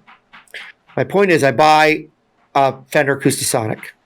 Let's say 8 years from now, like you said, we're pretty sure right now there will probably be parts for it. Yeah. But somebody's going to be making parts for it. It may not be a Fender part, but. Well, I'm just saying, I mean, if that IR goes out. You might be using the piezo. Yeah. You'd be asked out. And that piezo is. Honestly, that piezo is no better than a piezo you get. Now, I'm not saying it's crappy. Your piezo is just as good. Here's a piezo or whatever. I always call it piezo. Yeah, but. piezo, whatever it is, piezo. Well, are they a piezo or are they a microphone? Because I was thinking they were an undersaddle microphone or something. No, they're using a piezo. Okay. But they do have an undersaddle microphone. That's the other thing that they've added in the Jazzmaster. Is they've added a little undersaddle microphone, but it's just for you can tap the guitar and do. Oh, really? Oh yeah, no shit. I knew they had the tap thing on it, but I was like, is that what they did? I don't shit you. If you, I'll send you the guys. Well, I mean, maybe the Acoustasonics are taking off with the one-man band people, the same people that are using loopers that suck. And that's the thing that and I honestly I think because we started this thing with the looper thing, we may as well honestly I think that's what we're missing. You and I are not those people. No, you and I are really no, and I'll never be that person. I will be totally fine not to play an acoustic guitar in my looping thing on Twitch. I will be totally fine not to do that. Right. And as far as gig goes, I can see me using an acoustic guitar for one, maybe two songs. Yeah. You're in the same boat as me on that one. I would rather turn down the tone knobs and the volume knobs and play the 335 than play an acoustic guitar. I've been playing guitar 21 years this year, and that Seagull show, the show I bought the Seagull for this summer, was the only time I've ever played an acoustic set. I played that at open mics. That has certainly not paid itself off yet. Yeah. I could sell it tomorrow, and my gigging world would not change at all. Yeah. I mean, that's so sad. Well, no, it's not sad. Okay, it is sad and it's not. Number one, it's sad because you spent, whatever you spent on it, and it's like it doesn't get used. But it's not sad because it's like, well, at least you've got a nice one. I mean, to be honest with you, like I can say the number. I have not had a second thought about my Seagull since I bought it, and I play it regularly. I mean, actually, everything I said about it, I play it at least twice a week. I mean, which is everything else is pretty much the S500 these days. But it's like I was doubting, like, if I buy this, it's just going to go in the case and I'll never play it. I played all the time. Yeah. I played all the time. But that being said, it's not. I don't write songs on this. I'm not going to go out to open mic with this. This is for my personal enjoyment. And actually, in a lot of ways, I think that makes it cooler because it's like this is something that nobody else even knows I have. But see, that's the other side of it. So the reason I played that guitar every day last week is because I was too lazy to take these three out of their cases because I had a gig. They actually didn't come out of their cases until today. I had a gig Thursday, but before and after the gig, these three sat in the case. So the fact is that these two on the end here, the 335 and the Hummingbird, for people who are listening, got all the playing time for a solid week. They were the only two guitars I played. Oh, and I restrung my PRS with 10s and tuned it down a half step. So that got a little playing time to do this, something to talk about. But that's it. And the truth of the matter is that's exactly, I am glad you said that about you play it for yourself. That acoustic, other than open mic, the whole reason I love my acoustic is because I don't have to plug it in. So do deliveries. Thank you. I don't have to plug it in. I can sit down, and just as easily as I pop this open, that acoustic give us is some ready product to go. placement. We need some product placement. Jim's enjoying his diet Pepsi. My diet Pepsi. We are not endorsed. Stop it. No, yeah, we are not shilling Diet Pepsi. Take my word for it. Everybody that wants to say, Jim, you're drinking rat poison. I know. I'm in my 50s. I'm going to die anyway. Nobody gets out of it alive. Just a reminder, we do have a sponsor. No money changed hands between him and us. We gave away everything we got from them, and we continue to give that stuff away when we get it in. So just, temper expectations. Don't think that we're taking things in and from other people. I wanted to pay for these. I actually reached out to them and just said, "Hey, I thought this is a really cool idea," and they sent them to me, and I was kind of ticked off about it. I actually found these just so I could do that because I actually been using my arms to bother me, but we're not shills. We don't shill shit here. We can't get anybody to send us anything if we wanted to. I mean, yeah. Look. I was talking to somebody today. There's $11,000 in guitars on the top shelf there. And did you have a panic attack when you realized that? You were like, I bought $11,000 in guitars last year. It's like, I'm in debt up to my eyeballs. Yeah, wait till I have to pay my taxes. Good thing they're sending me a stimulus check. They're mailing it to me. Can you believe that? But here's the thing, and add that one in. So here's the thing, though. When you talk about this shilling thing, because I've talked about this before, and I want to nail this one home. None of these guitars were given to me, or did anybody help me pay for anyway. I worked as an employee, and I got the same employee discount every other freaking employee gets at Guitar Center. Nobody helped me out. And that's number one. Number two of them, the SG and the Hummingbird, were not employee discount guitars. They were bought prior. I paid. So I can tell you how much I paid for that Hummingbird. $1,536. It was on sale from $22.95 or $22.49 to 1536. And if you don't think I took out my checkbook and paid for it that day, you've got another thing coming. All right. I have a military discount like every single retired or active duty military person in this world. I got $150 off on that SG because I have a freaking ID card, which I'll be glad to show anybody. So, you're not seeing my social security number, which is no longer printed on it, by the way. Good. Good. About damn time. That ID, yeah, I know they took them off finally. That ID, I earned that ID. Yeah, I sat and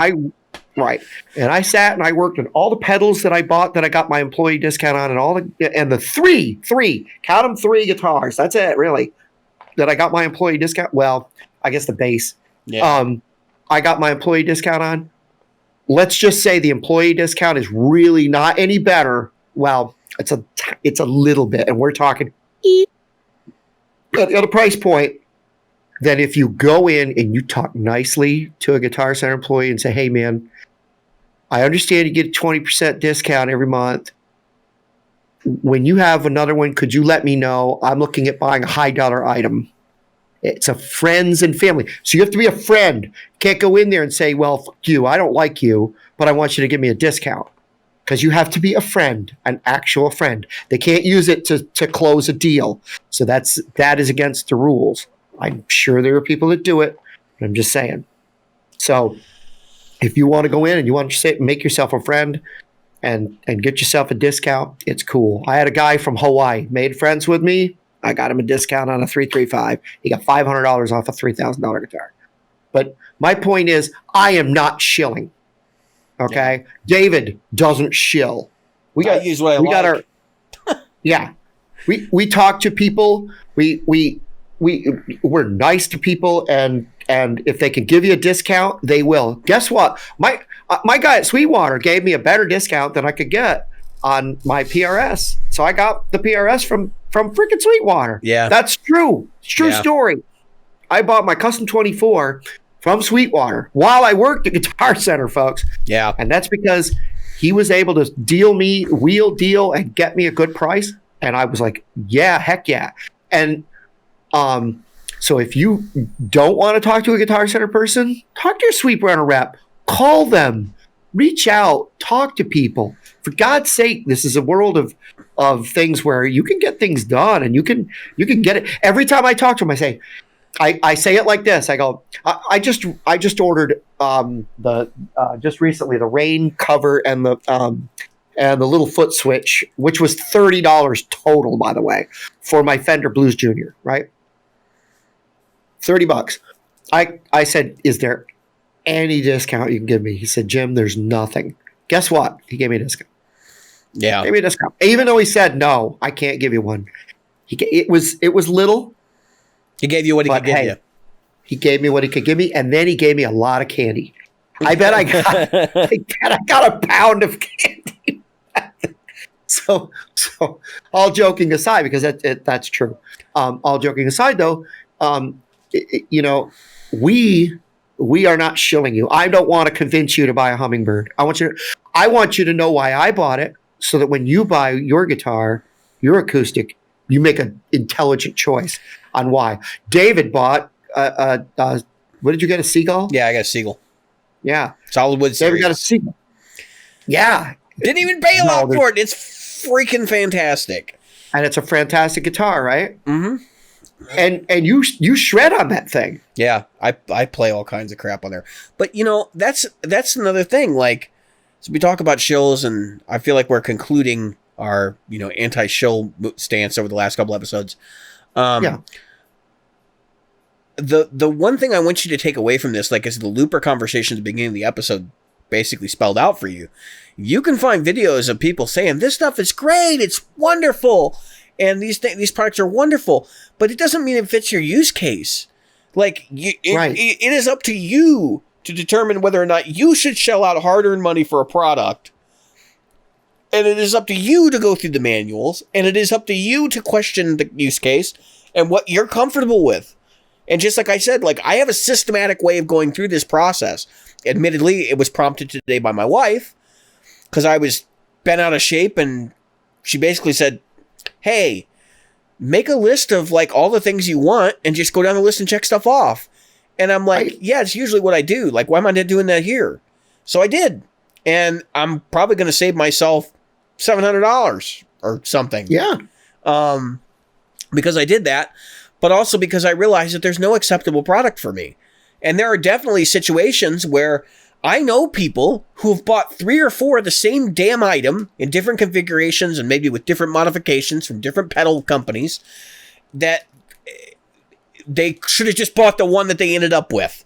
And it was like they were looking at it initially and they kept putting it off either because of price or because they didn't do their due diligence and realize that some of the things they were looking for is what they needed were only in that unit.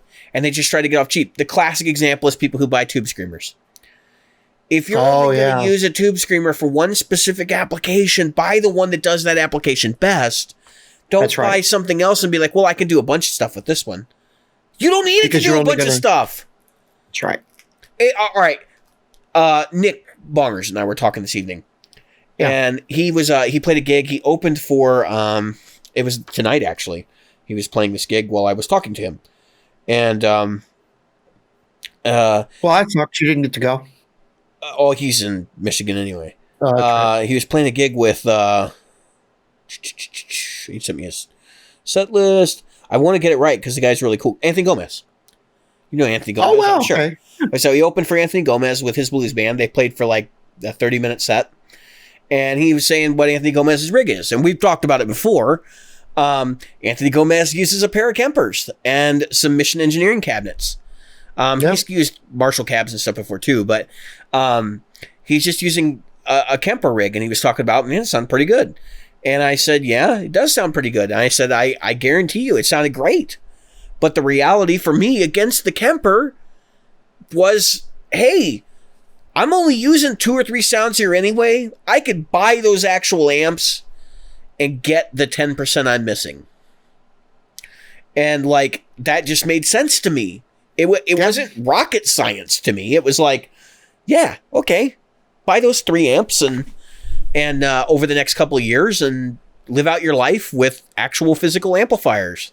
Yeah. And actual physical effects. And it made sense. Now, when I bought the Kemper, it didn't make sense because I didn't know where I was going to land. And I was really clear I was still developing as an artist. Like, I'll be real. Realizing that even though I'm writing material and stuff, like, I didn't know what I sounded like. I really didn't. I kind of know what I wanted to sound like. And it was really funny because I'd already pretty much done it. It's just that I was like, oh, I can always make it better. You know, you can always iteratively improve your tone, you know. It's like the day that I went to the rehearsal space with Mike Mara and we played together and I had my actual amp and my Lone Star cab. And then I went to Nick's. I realized, what the hell am I doing? Like, at home, I'm playing through a Kemper. It doesn't sound anything like this. And this sounds great. What the hell am I doing? But when you're in a place like Nick's and he's got all his great amps and he's like got all his modifications and stuff done, and you realize your amp hangs, and you're like, why am I searching for something else? This does a great job and it works fine and it's portable and it's totally professional. So that's why I'm like, stop, back up, think of your situation.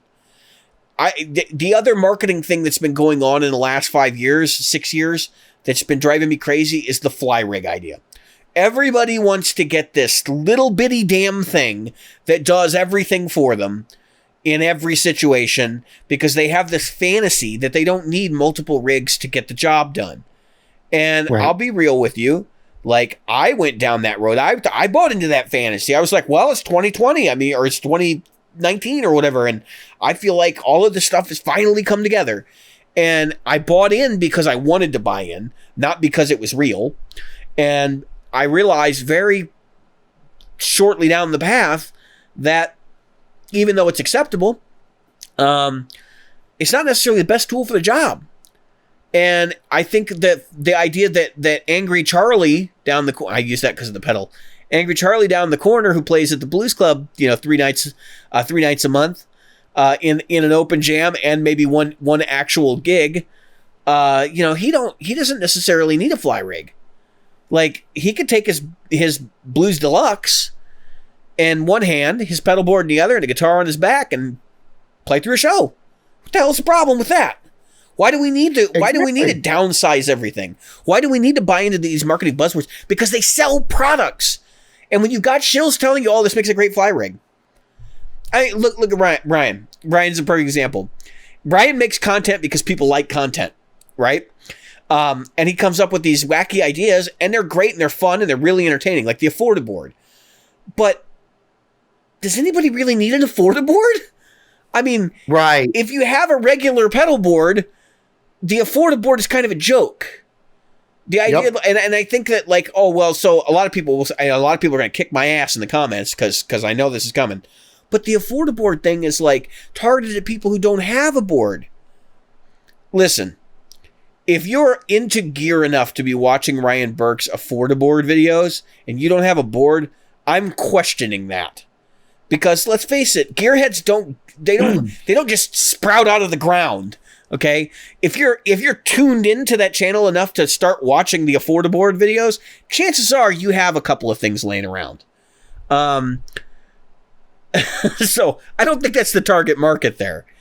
It's funny because I think a lot of people actually watch those videos because they like to explore like what the cheap end of the market looks like. It's like kind of a sick masochism, I guess. It's like, How good are they? Not really, and they know it, and they're kind of like just seeing like how bad they actually are.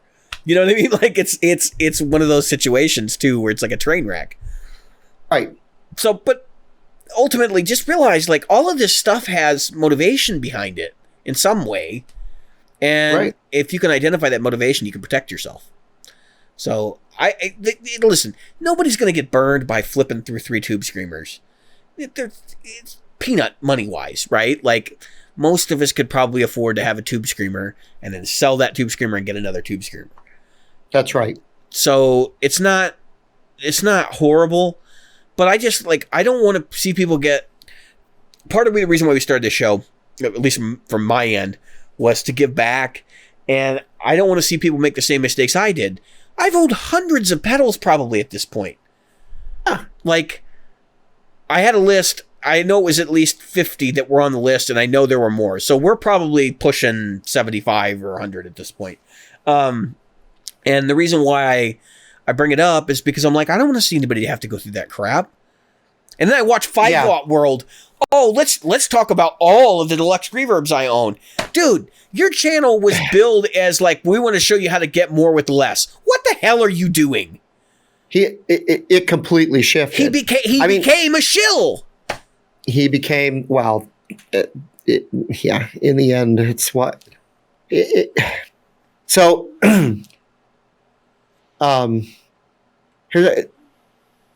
here's what I see in the world of in that world. If you'll indulge me for a minute. So 5 Watt World was the first video, which I loved. That was when I said, hey, you should check out this channel. He said something to the effect of beware of the man with one gun. And it had to do with the fact that David Grissom from John Mellencamp, and then he went on to play for a whole bunch of other people, plays one guitar, the DDG. He plays one amp. Yep. He is not. Okay, so there's really guitarists break up into 2 things. They break up into the Alex Lifeson, Joe Bonamassa camp, who change guitars every song, right? Change guitars more than their underwear. Right. And there's nothing wrong with that. Hey, they've got clean guitars and clean underwear, right? Hopefully. And then you've got and Tim Pierce and those guys. And then over here, you've got Brian May. You've got, believe it or not, Angus Young, and you've got those guys who play one guitar. They don't want to change crap. I mean, like they just want everything to be the same all the time. They want it the same, and then if they have a second one, it should be exactly the same as the other one. Yeah, the And Willie Nelson, Stevie Ray Vaughan types. I mean, right, Willie Nelson, another one, Stevie Ray Vaughan. They got other guitars. They just don't use them that much. Right, and they use them whether it's because they switch tuning or whatever, but they want to be right back to the other guitar. As a matter of fact, for Angus Young, it's only if the electronics short out.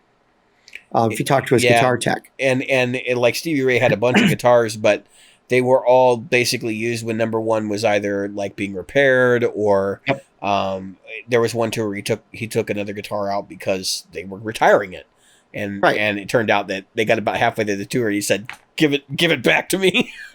Right. And so Keith at 5 Watt World, yeah, exactly. He's like, no, give me. That is the one, because that's where their comfort zone is. That's where they want to be. Because when you're up there in front of all those people, the last out, it's guitar. Right. I watched a guy play last night. He played one guitar, and then one of his knobs didn't work the way it should work. And he signaled to his tech.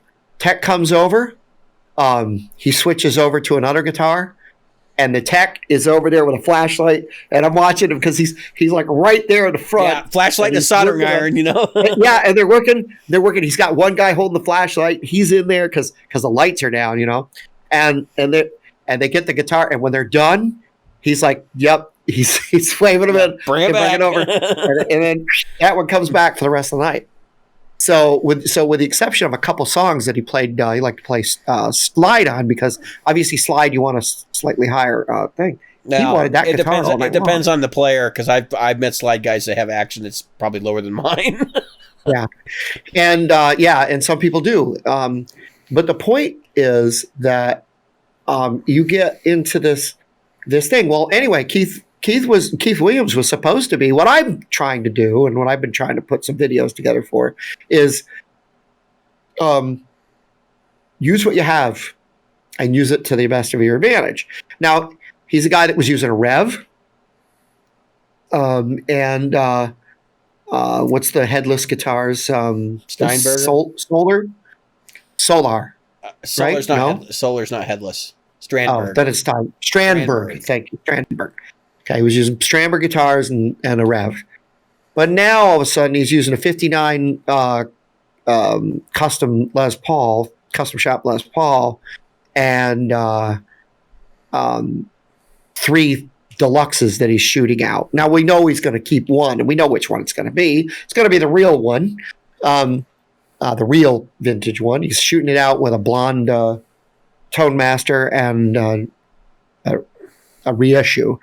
And you know, good gosh darn well, he's going to keep the one that he's got. And then he's going to have Fender take it back, because unlike us, he doesn't have to worry about the 45-day return policy. Oh, right? I thought at the end of the video he said he's keeping the blonde Tone Master and the 64 Custom Deluxe that he borrowed from somebody. Oh, okay. So he's keeping those. Or he's getting another one or whatever. Like, yeah. Which, so, yeah. The fact is that's what I was getting at. So here he is. He's going to, he was the one who was saying, oh, you only need this one thing. But now he's doing the same thing. And because his channel jumped, I can't kind of blame him. I mean, his channel made a big jump because he did the short histories. Yeah. And he did a short history of this one. Yeah. A short history of that. But you didn't have to own them all. And that's where I'm like, I don't know. I don't know where it's going. I just don't see it being genuine. Like, I see it as being disingenuous. No. He doesn't practice what he preached. And no. I mean, and he's not keeping up in line with his tagline. I am the first one to admit I am guilty of not doing things that I say that I should do, which is like, I'm not always practical. Like I was talking about buying a $600 looper. But I will say, like, the things I do have an obvious reason. I don't know if Keith has ever said what he actually does as a musician that provides him income.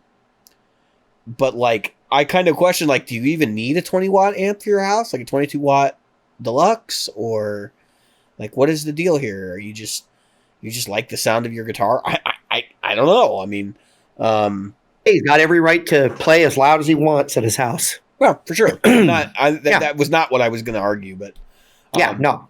I know you weren't. In terms of the Gibson getting shit on thing, because we talked about that earlier, and I wanted to come back to that because I had some stuff I wanted to say. I think Gibson gets shit on because there's a lot of people in this world who look at it as a status symbol. And I think there are a lot of people who buy them who also look at it as a status symbol. But I won't question that. But like, because of that, they are the Apple phone of. Oh, I wouldn't go that far. I mean, like, the hatred of Gibson owners, I think, is also sort of borders on ageism, and like, I'd also probably say sexism and some of the other things that have been going on in this country. It's a reflection on, culture right now and what's been going on. But I think that there are probably good things to say there, and there's probably also negative things to say there. Like, there are definitely people I know who've bought Gibsons as like, hey, look at me, I've got a Gibson. Where it's like, you didn't really need that. There would not be any such thing as a Chibson if there weren't those people. Right. That's exactly my point. So I kind of look at it and I go, we've created this anti-Gibson climate by, getting angry that at status symbols. And like, I see Fender as being less of a status symbol because their entry-level price is less, which is why people don't hate on them as much. And people have this fantasy about being Tom DeLonge or somebody from the 90s too. Like, they were huge in the pop punk scene. And for whatever reason, that never died. Like, the millennials, of which I am one, by the way, many of my millennial friends are still like super into Blink-182 and, these other like turn of the millennium pop punk bands. And they were playing freaking Strats and, with the humbuckers and stuff like that. And that has endured, which is really wild to me because a lot of the new metal people, like the fans that were big fans of that music, they just moved on. Some of those people ended up listening to John Mayer and stuff. And the question for Gibson will be, can you survive through 15 years? That's because we've said that before. Because that's when I'm 70, okay? I'm in my 70s at that point. Therefore, the people of my age, which is probably the end, I am literally the last year of the baby boomers, okay? I'm 1964. So that's going to be when the baby boomers are done buying this shit, okay? And the truth of the matter is that I could have easily bought the Epiphone version of this, okay? Right? They got the 50s version of the Epiphone at $600, which is a lot less than I paid even with my employee discount, many times over less than what I paid for that. So let's just say this, especially if I got my employee discount on a Epiphone. Part of getting the 335 was that it was a Gibson 335. Okay, that's part of it. I'm not going to lie to anyone and say, oh, no, I got it because it was totally so much better than the D'Angelico that was hanging down the line from it and blah, blah, blah, blah, blah. I'd be lying through my teeth. If you were going to tell me that I passed up the Harmony because I thought the Gibson 335 sounded better, I would laugh in your face. Because I've played a couple of Harmony 335s, and I would laugh. Not model numbers, and they're freaking great. But I think they're actually probably better than what Gibson's putting out right now. But that being said, I would have laughed in my own face. There are two things attached to that, though. Number one is the value of having Gibson on your headstock in terms of resale. God willing, you won't have to ever sell it, but should you ever have to sell it, it's going to be a lot easier to sell a Gibson than it is going to be to sell a Heritage. And of course, the other one is the status and all that stuff that's attached to it, plus your memories of the brand, which people think status means Mercedes, right? Like, that there's a culture attached to it and that it's a symbol that you have money. But status doesn't necessarily mean that for everybody. Like, status can mean something as simple as all of my favorite artists play this guitar and I want to feel like they did. I want that little tiny thing that they had. Right. My son said today, he goes, he was telling the person that was over here recording vocals, I was recording a vocalist today. You're gonna wind up with some stuff to mix, by the way. So you're gonna have a little thing on your Fiverr thing, but so I don't even know if we'll my talk about Fiverr's that active. later. I don't know if my Fiverr's active. Reach out to me. We'll take care of it. That's all right. We'll pay you somehow. Yeah. But that's not the point. Point is, my son pointed at that guitar and he goes, "You know why my dad got that? Because a guitar just like, or very much like that." He didn't say exactly like that. He said a guitar much like that was in a movie that he loved, and he wanted that guitar. And I said, well, that was part of it. It's the right color. You know, it was the the Back to the Future guitar color. But it was also the fact that, let me tell you something. I was born in 64. If you're sitting around in 1970, 72, when you're just starting to realize that rock and roll music is this thing that you can, it's bigger and better than the Chipmunks, which is what you liked last year, right? In maybe 69, maybe, because I guess I was probably aware when I was about 5 years old of what I really was starting to like. Okay, so I'm sitting there listening to Cream. What did Clapton have? Yeah, and I'm sitting there listening to an SG and a 335. He had an SG and a 335. What did Townsend play? He played at Les Paul and an SG. I mean, what did Before settling on Telly? Before settling on a Telly, and somewhere in there was a Stratocaster. And even in those times, believe it or not, there were shots of Angus Young early on with a 335. There's lots of people that have played 335s. Alex Lifeson, one of your guitar heroes, has played 335s for a long time. He played a white 335, yeah. And that iconic red color was the status of a lot of the blues players of the time. And even though they weren't 335 players, my brain, you got to remember my little brain at that time, I was, a little kid. And all I remember was it was a red guitar with a black pick guard, humbuckers, and it said Gibson. Yeah. And that's really all that mattered. That really all that mattered. And you were talking about the Mercedes thing earlier. Your status symbol might be an F-150. Yeah. I mean, depending on your culture. That's right. Sure. It might be because your grandfather and your dad drove an F-150 and they beat the shit out of that truck. And you're like, you know what? I'm getting an F-150. And then the first time you go like even slightly off-road with it, like try to go over a thing and you have to replace $2,000 in tires, you go, wow, this isn't what it used to be. Yeah, or you can do that in any truck right now. That's what you're going to have happen. But it's funny because like the F-150 was also the basis of the Raptor, which that truck could do 70 miles an hour in the sand, Yeah, yeah. Matter of fact, I looked at one. Yeah. But the point is that your status symbol might be different from mine. And again, like you're talking about, some of these guys, I mean, they're in their late 30s, early 40s now, looking at Tom DeLonge stuff and going, man, I want that. And Tom DeLonge played what? He played a like a Strat with an Invader in it, Strat, with an Invader in the bridge. And didn't he play? It wasn't a 335, but he played a 335S guitar. That was later. Right? Yeah. And now let's talk about other people that played that are in that thing. That the only people that really Gibson has a real stranglehold of. We've got some 335 people that are going to take us through millennials. Foo Fighters, right? Yeah, they're really trying really hard to market the Trini Lopez right now because that's one of the few guitars they have that sells well in that demographic. Yep. Let's see, who else did we have in that time? Of course, you had a lot of the down tuners using Les Pauls. Yeah, but you know what's funny? That's why I was starting to say, Jim, the new metal guys, they all aged out. They're not interested anymore. And that's, I know, look, I know that there's some still out there.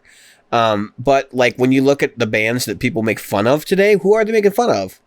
New metal people. And it's like, of course, that should tell you, right? Of course. And half of them were Gibson people and half of them were PRS people. And that's what I was going to say. And the other half was PRS. And a lot of Ibanez in there too, actually.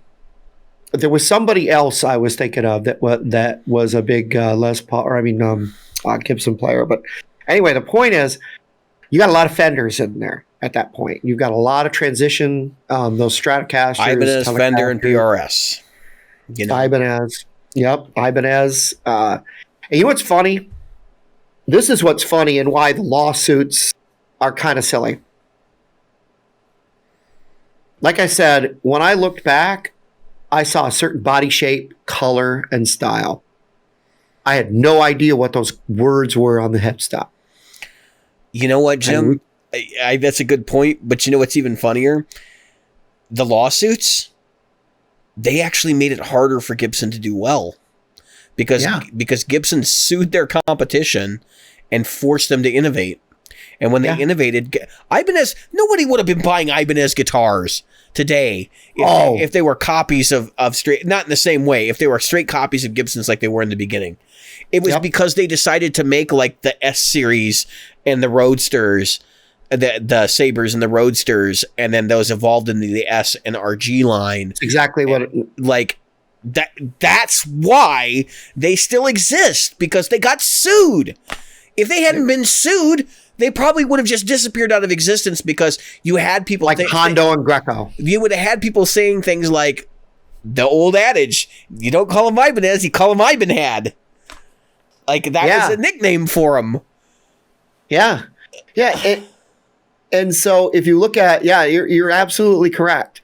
That look of a certain guitar, you know, think about how many hammers look like PRS, or I mean like Hamer. Les Pauls. Hammer. Yeah. Heritage. And all these other guys that were building great guitars. And like you said, Ibanez was building an Explorer that was just rock solid. Cool. Oh yeah, they were all, well, no, that was after. The Destroyer came after the lawsuits. Yeah, that's right. But they were building lawsuit guitars. Lawsuit Les Pauls and lawsuit Strats and Tellys. Yep. And that was their bread and butter. And in a lot of people, if you've ever had your hands on one of the old ones, like, they were freaking great. They were better than what Gibson was putting out that time in the 1970s. Oh, at that time? They sued because they were like, oh hell no. Like that's the other guy. That guy. What the hell's his name? Norland? The Norland era Les Paul, but the one Norland era Les Paul that's like now everybody wants is 79 Custom because of the guy from Adam Jones Tool. Tool. Yeah, Adam Jones. So Adam Jones is keeping that alive.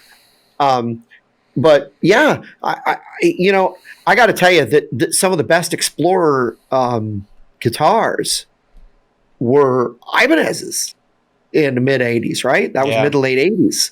Yeah. They were making stellar guitars. They made a lot of great guitars in the late 80s, but they just haven't been able to, like, I don't know. They've got a lot of good stuff they did in the 90s too. It's just they're a specific kind of guitar. But I can see the nostalgia, because that's what's driving Gibson sales and will be for the next 15 years.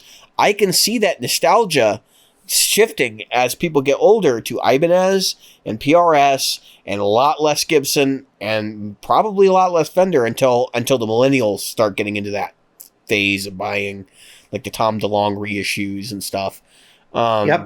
Which they're already buying. We are already buying some of that stuff. Like, it's already starting to happen. So my only concern is that, like, and we've said this on the show before, but that Gibson doesn't have a long-term strategy. They have a very short-term strategy right now, a narrow focus. Most of what they release, things that are really popular, your video that blew up, Jim, is a guitar that's aimed at people that are not in our age demographic. Like, it's aimed at people who are older or can appreciate music that the Strokes don't seem to like. I know we're hitting 2 hours. I think we should spend another 30 minutes talking about the Strokes thing, and I think we should split this into 2 episodes. All right. Wait a minute. Let me go ahead. So we posted, or Nick posted in the group an article, Nick Bonners of Great Lakes Guitar Pickups, posted in the group an article about the Strokes basically saying that blues rock is played out and that they don't want to hear it anymore. And I laughed immediately because I said, what the hell is wrong with you? Like, how do you define blues rock? Because that's like a whole pantheon of questions unto itself. Now you can argue, and I sort of understand the blues genre from conversations I've had with people and like what the basic building blocks of blues are, and blues rock would obviously have some of those inclinations, but like that's a varying thing. I think you could have a lot of flexibility in that conversation, because I feel like some people's interpretation of what blues rock would be versus others are two different things. In my mind, blues rock includes, any bending basically, which is why I made some kind of half-assed remarks about, some other celebrity from another genre of music bitching and saying, I don't want to hear bending and guitar solos ever again. Like, what the hell? Like, oh yeah. It's like, it's asinine. And number one, I want to say why this comment happened. If you think for a second that the Strokes give a crap about what's going on with modern music and all that stuff, no. The Strokes are worried about how they're going to pay the bills right now because they suck. Not that they suck, but like listen, they had a very specific sound. They had a very specific thing that was popular for a very specific time period. That time period is now more than 20 years ago, or close to 20 years ago. It might be 17 years ago. They came out. They were put in the same category as bands like the White Stripes and the Black Keys. The Black Keys weathered the storm. The Black Keys still sells records, like lots of records, and their sound is still inspiring musicians. And they are firmly blues rock. So I know people are like, oh, well, they did some records that are more on the rock side. Sure. But you cannot tell me that they are not a blues rock band. Like, they've done records where they're literally doing 12-bar blues and shit. Like, you're crazy if you think that's not true. So, I'm on this side of the argument. I'm listening to this conversation playing out. I'm thinking in my head, like, this is really has nothing to do with what the Strokes care about or what they don't care about. All this is them generating controversy so they can get their name out there again and maybe sell a couple of records. Because right now, they're not relevant. We did have some people in the group that were like, I love the Strokes, I buy all the records. And it's like, look, I love the Darkness, but I know they're not relevant. I would love for them to be relevant again, but they're not. They weren't really relevant when they came out. That was kind of the niche, the joke niche of it, right? Was that they were doing something that is basically expired as a genre. And I kind of laughed because I'm like, well, this happened. And then the other day, I saw in another group that comment from Keith Richards talking about rap music is horrible and like all this modern metal stuff is just a joke and a parody of itself. And while there's truth to both sides of the argument, right, in some way, shape, or form, like the reality is no one gives a shit what Keith Richards thinks about other genres. Nobody really cares. He didn't have to say anything, but because it's Keith Richards, it makes the news. Like nobody's going to sit there and bitch about Keith Richards saying this. I wasn't going to bitch about it. I just thought it was funny because in light of the jokes I was making in that other thread about, such and such saying stop bending and things like that, and how just absolutely ridiculous it is that we should even care what these celebrities think about this stuff. Like, here we are, with this. Here's another one, Keith Richards. Now, Keith Richards is not doing it for attention. Keith Richards needs to do nothing for attention except for fall out of a tree and have a coconut fall on his head and end up in surgery or something. Because he's on too much cocaine at, what is he, 80 years old now, 77 or something. He's getting up there. That stuff just it just boggles my mind that people actually care enough about it to post it, or that it actually ends up in a magazine and that people actually read it. But it also boggles my mind that there are people out there that are like, no, they're right. They're right because I like their music. Are you kidding me? If you that just seems crazy to me. I just don't. Make your own assumption. But listen, we're in a culture of two things. We've talked about this before, and we're in a culture of people who want confirmation bias. That's exactly, the reflection. And number two, they want to be a part of something. So hard right now. Everybody wants to be a part of stuff. Let's face it. That's why people join a lot of hate groups, believe it or not, is because they want to be a part of something. Yeah, it's the same thing with this. they're like, oh, if I'm an AC/DC fan to the max and I know every single song they did, then I'm going to be a part of it. And one day Angus Young will know who I name. No, he won't. We'll never know. Or at least the other fans will know who I am, and I can connect with other people. Exactly. And that is totally how people get into hate groups. If you don't believe us, go watch some documentaries and look at some of these people that are reformed, and they'll tell you, I didn't belong to anything, and I was looking for community, and I made mistakes. That's right. And a lot of cults, that's the same, the whole idea. Mm-hmm. Not to be mistaken with the band, The Cult. Or Blue Oyster Cult for that matter. The point is that when you take all of this stuff, these groups of people and all these things that they do, and they want attention, they want to feel like community in those things. And what do?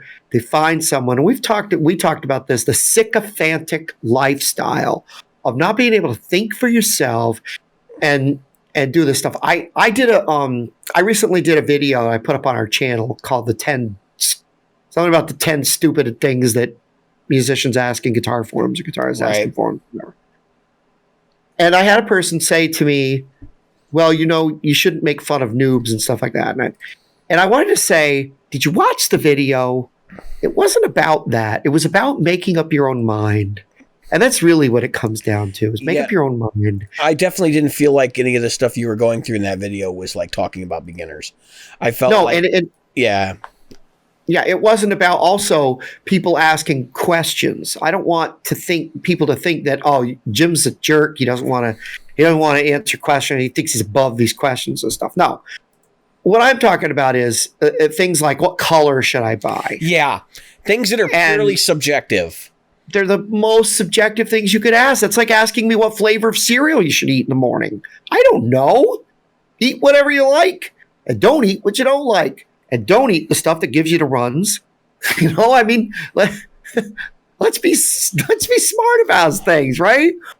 And I think I said something about has anyone ever tried a katana? Yes, they have.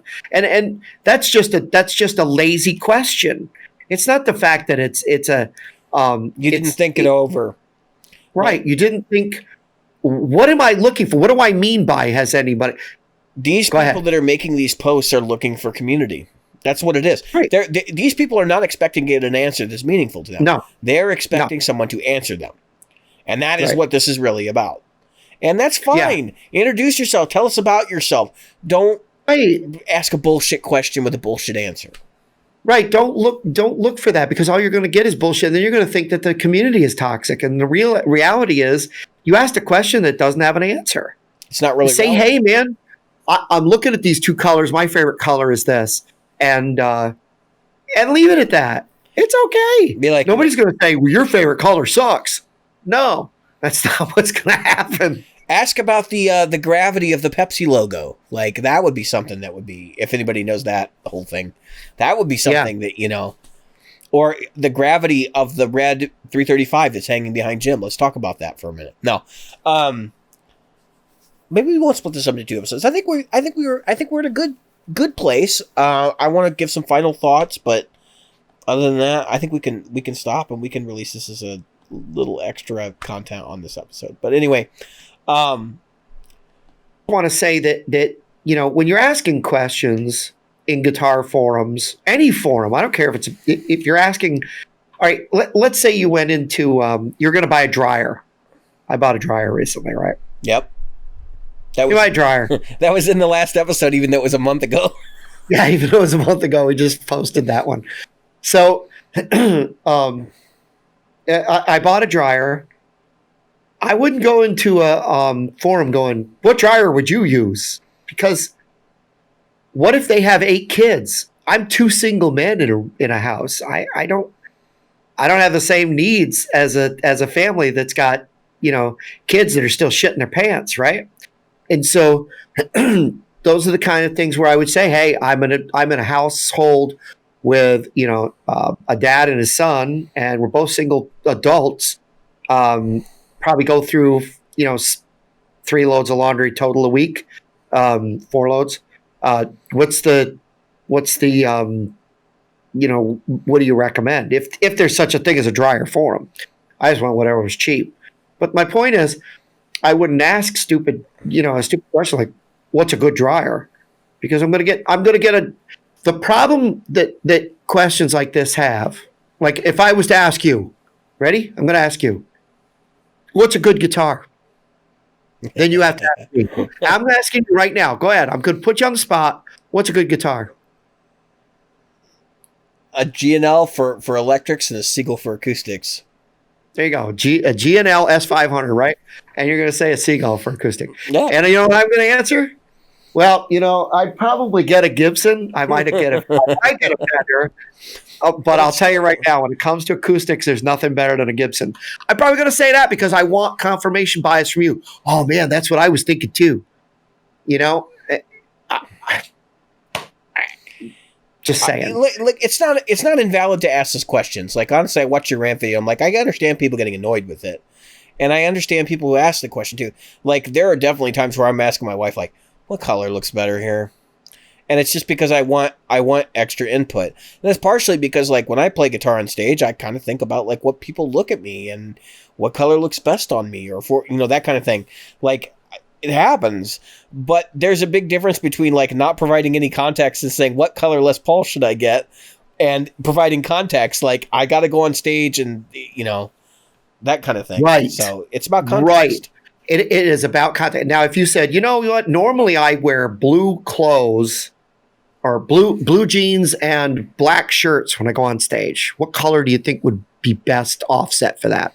Or I want a color that blends. What do you think would be best? Let's be real though, that would be a really weird question to ask in a guitar forum, but like at least it would make more sense.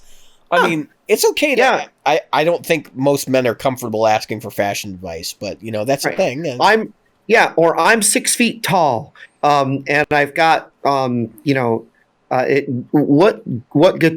Gibson would suit me best for this type of thing or whatever.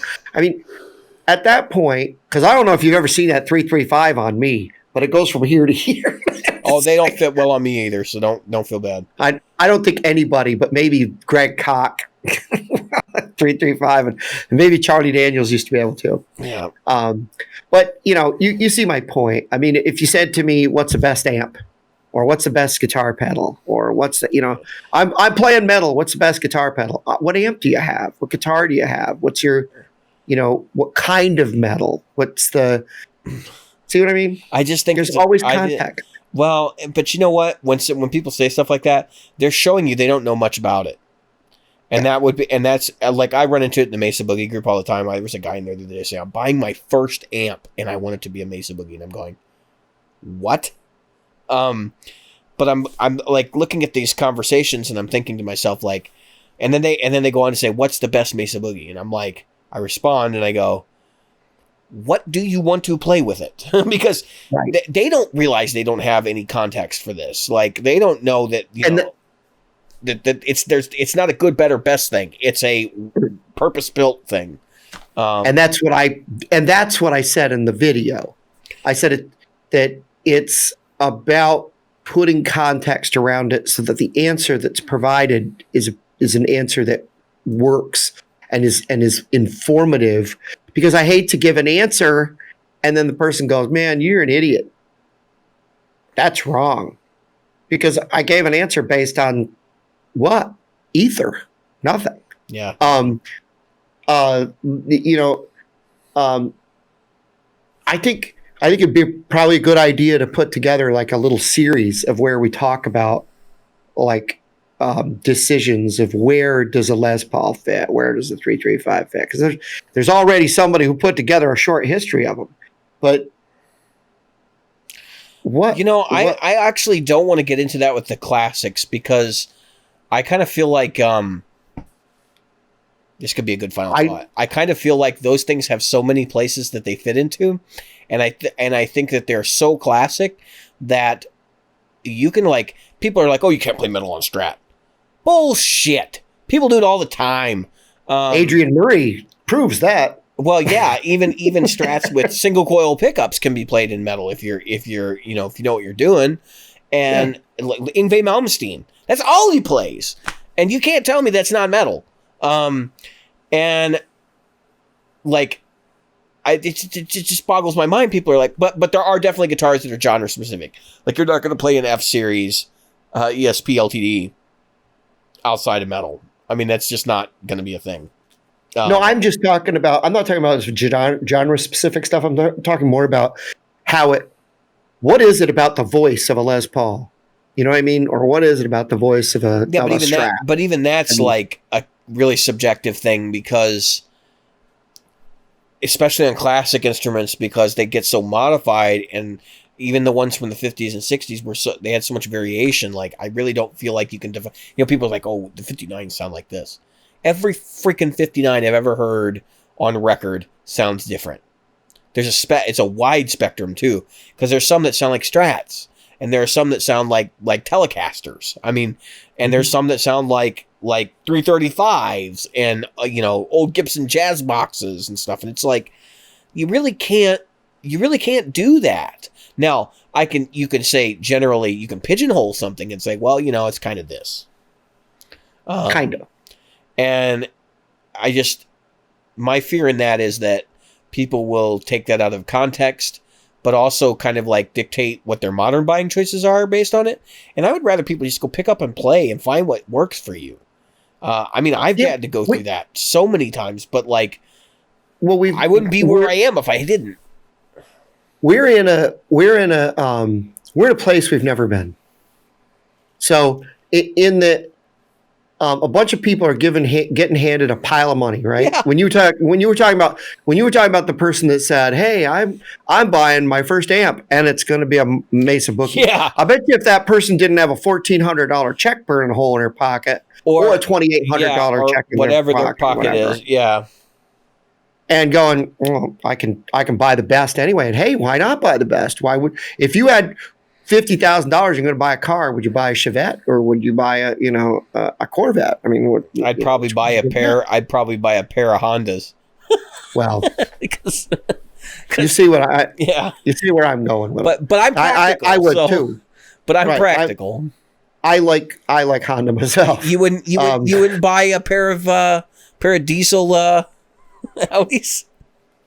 No.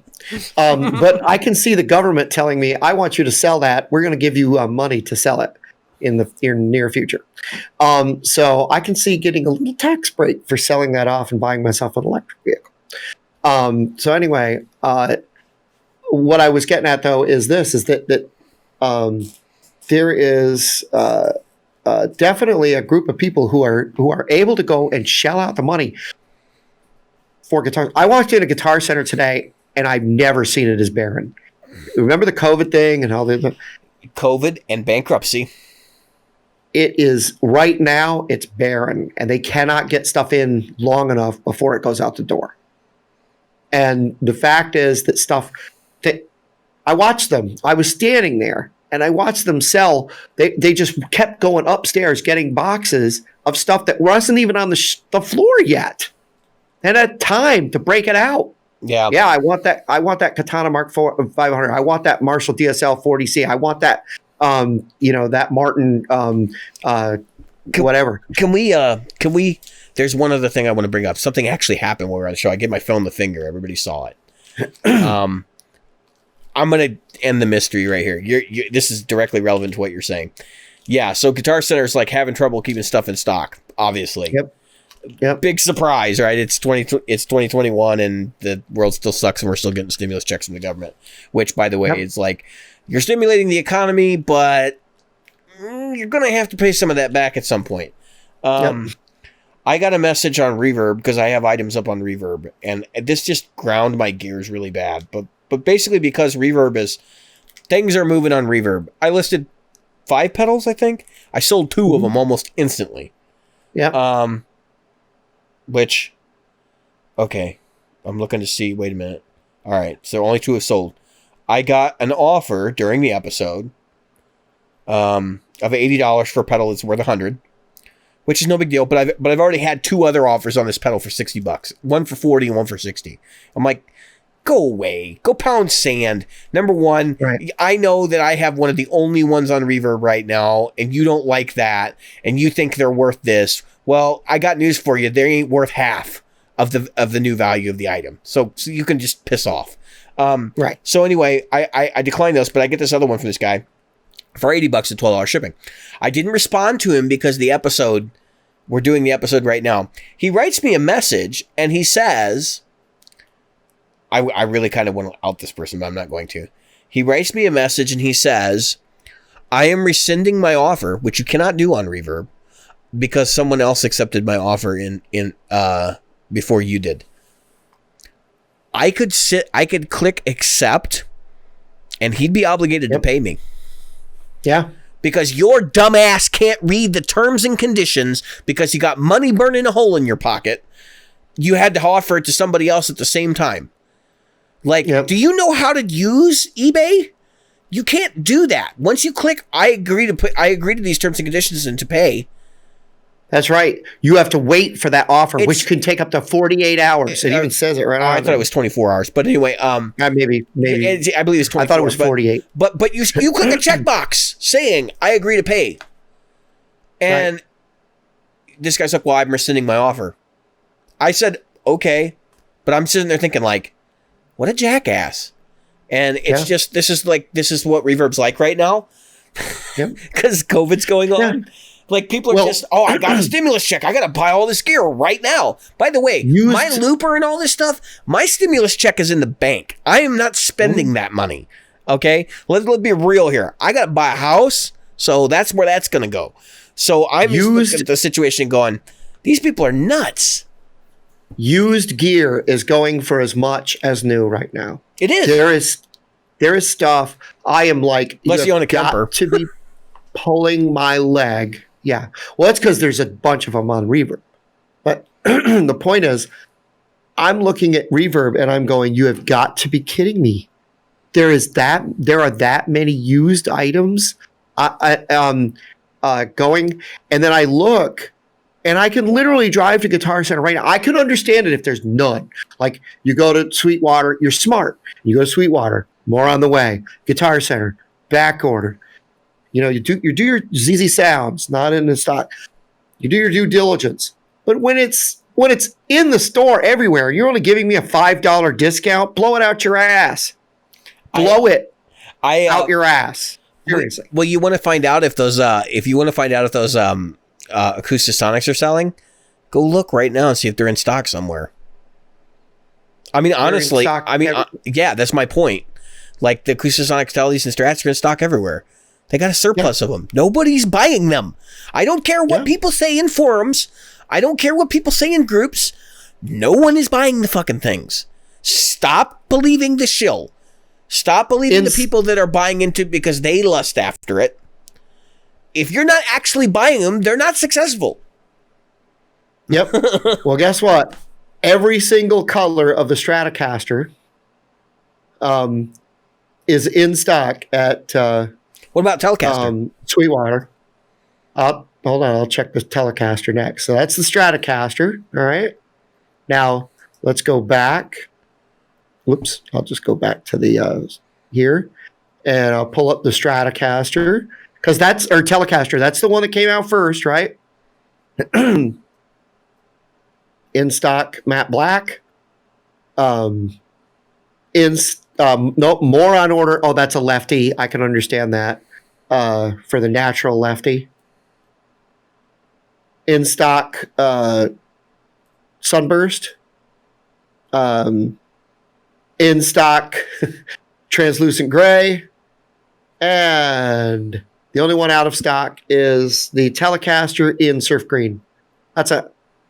Which all of them. Which I think is the newest one, and it's been really, really popular. Yeah, that's probably the most popular as far as the colors go, other than they say the exotic woods. And so that just tells you that in all reality, that the either they're able to make a bunch of these and they're sitting on thousands of them, or nobody's buying them Because right now, with the stimulus money going out the door, I can tell you, shit is unavailable, period. I am waiting on an amplifier I ordered in December, which was supposed to be here in February. It is now March, and I have been told it will not arrive until April. So, you think people are not spending money on big-ticket items? You are mistaken. They are not spending money on Acoustasonics. That is what I posit here. That is my hypothesis. Yeah. So I agree 100%, and that's the key. But like I said, my biggest thing is I cannot believe what people are asking for used gear. And Phil McKnight, he couldn't believe it. He reached out to a guy who was looking for a certain, I want to say it was G&L, reached out to a person, asked if they would sell it for a little bit less. Person wouldn't budge in the price. Called a store that had it on Reverb. Said, hey, I see you guys got these in stock. Would you take this? Yes. And they went down from that number. And sold the guitar to him. And he paid with free shipping. Mm-hmm. The person... And that's the problem with Reverb that people aren't getting. Oh, by the way, for those who don't know, eBay's prices have gone up, or going up. I think Reverb's about to go up too. Somebody was indicating the other day that they think a price hike is imminent. Yeah. So if you look, if you think about it, I mean, I understand that you, the seller, is taking a little bit of a hit on Reverb, right? Because you're taking that 5% loss. But that said, that still doesn't make up for what people are asking for numbers. But here's the thing that it kills me. So if I buy through Reverb and I buy from you, let's say you're selling something for $1,200, right? And I go to Hunter and it's $1,300. One, I get a 45-day return policy. Two, I get a warranty. And three, probably most importantly, I'm going to get free shipping. You've got $100 and something in shipping. Yeah. Well, that's where I'm going. I think a lot of people right now who are selling things on Reverb are first-time sellers too. And I think you're seeing a lot of people who think that their stuff is worth way more than it is because they're trying to clear out money so they can get that big item that they want with their stimulus check plus. Well, yeah, and don't get me wrong. I think a lot of these items are people who bought something, have got what do you call it when you regret? What is that? There's remorse. A certain regret. Buyer's remorse. Thank you. They've got some buyer's remorse. It's brand new. I never even used it. Oh, I've only got 3 hours of use on it. Smoke-free home. I can't. Yeah. I can't tell you how much smoke-free stuff I've gotten that has clearly had smoke all over it. Yeah, smoke-free home, my ass. Yeah, smoke-free after I took it out of the house. And what's worse is the Facebook ones. I'll see these Facebook ones, and it's no returns. You're kidding me? You want me to pay premium price? You've got a no return policy, and you want shipping, and you want to charge me what's new? I've got one word for you. 2 words. Fuck off. Well, I mean, so you really don't have much choice in terms of selling gear now, because I mean, like, nobody does Craigslist anymore. I can't sell shit on Craigslist because every time I do, I get 50 spam emails from people, looking to sell me hookers or whatever. Yeah, exactly. And then if you were to like use Facebook Marketplace, I have had very mixed results getting the price stuff is worth on Facebook Marketplace. Right. I had to respond to somebody in a foreign language the other day because somebody was trying to buy a camera from me. And I'm like, listen, this ain't worth my time. Like, if you're going to, and I got through, I had like 10 or 12 messages back and forth where I was using Google Translate, and I can speak a little bit of their language anyway. So I was like, okay, I can at least figure out what they're talking about. Anyway, we go back and forth, and we get 10 messages in, and then they're like, can you do $100 less than what you're asking? And I'm like, nope. And I just said, I'm sorry, the item is not for sale anymore. just go to hell. Like, seriously? No, I won't sell it to you at all because you're clearly just trying to scam people and just acting like a jerk. Here you are, not able to speak my language, responding to a post, obviously not written in your language, selling an item.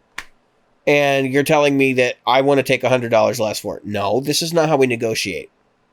You want to be fair and reasonable, we'll talk.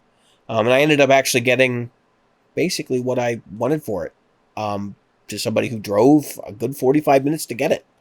So I was like, whatever. Yeah, you can sell things right now in short order if you put things at a price point that's going to sell. Yeah, well, and that's another thing. Like, but I don't recommend our listeners throw away things either unless they're just trying to get rid of them.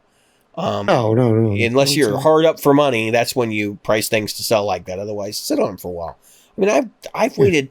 Dude, what was that one guitar I sold that I waited like 3 months for it to sell? And it was painstaking. Yeah. But I was like, okay. That was that one. Didn't you sell that Ibanez or something? Yeah, it was that Ibanez turd. Holy crap, that was the worst guitar ever. What a piece of shit. I sold it to somebody for parts. I basically said, you're not going to want to use the guitar. It's fine for parts, though. It's garbage. Yeah, it's got parts in it. You might want the part. I actually listed it as parts. But yeah, that was a piece of junk. Anyway, I think we should wrap this up. I've been David. Yep. I've been Jim. And tonight we've been Practical Guitarists. Cue the music.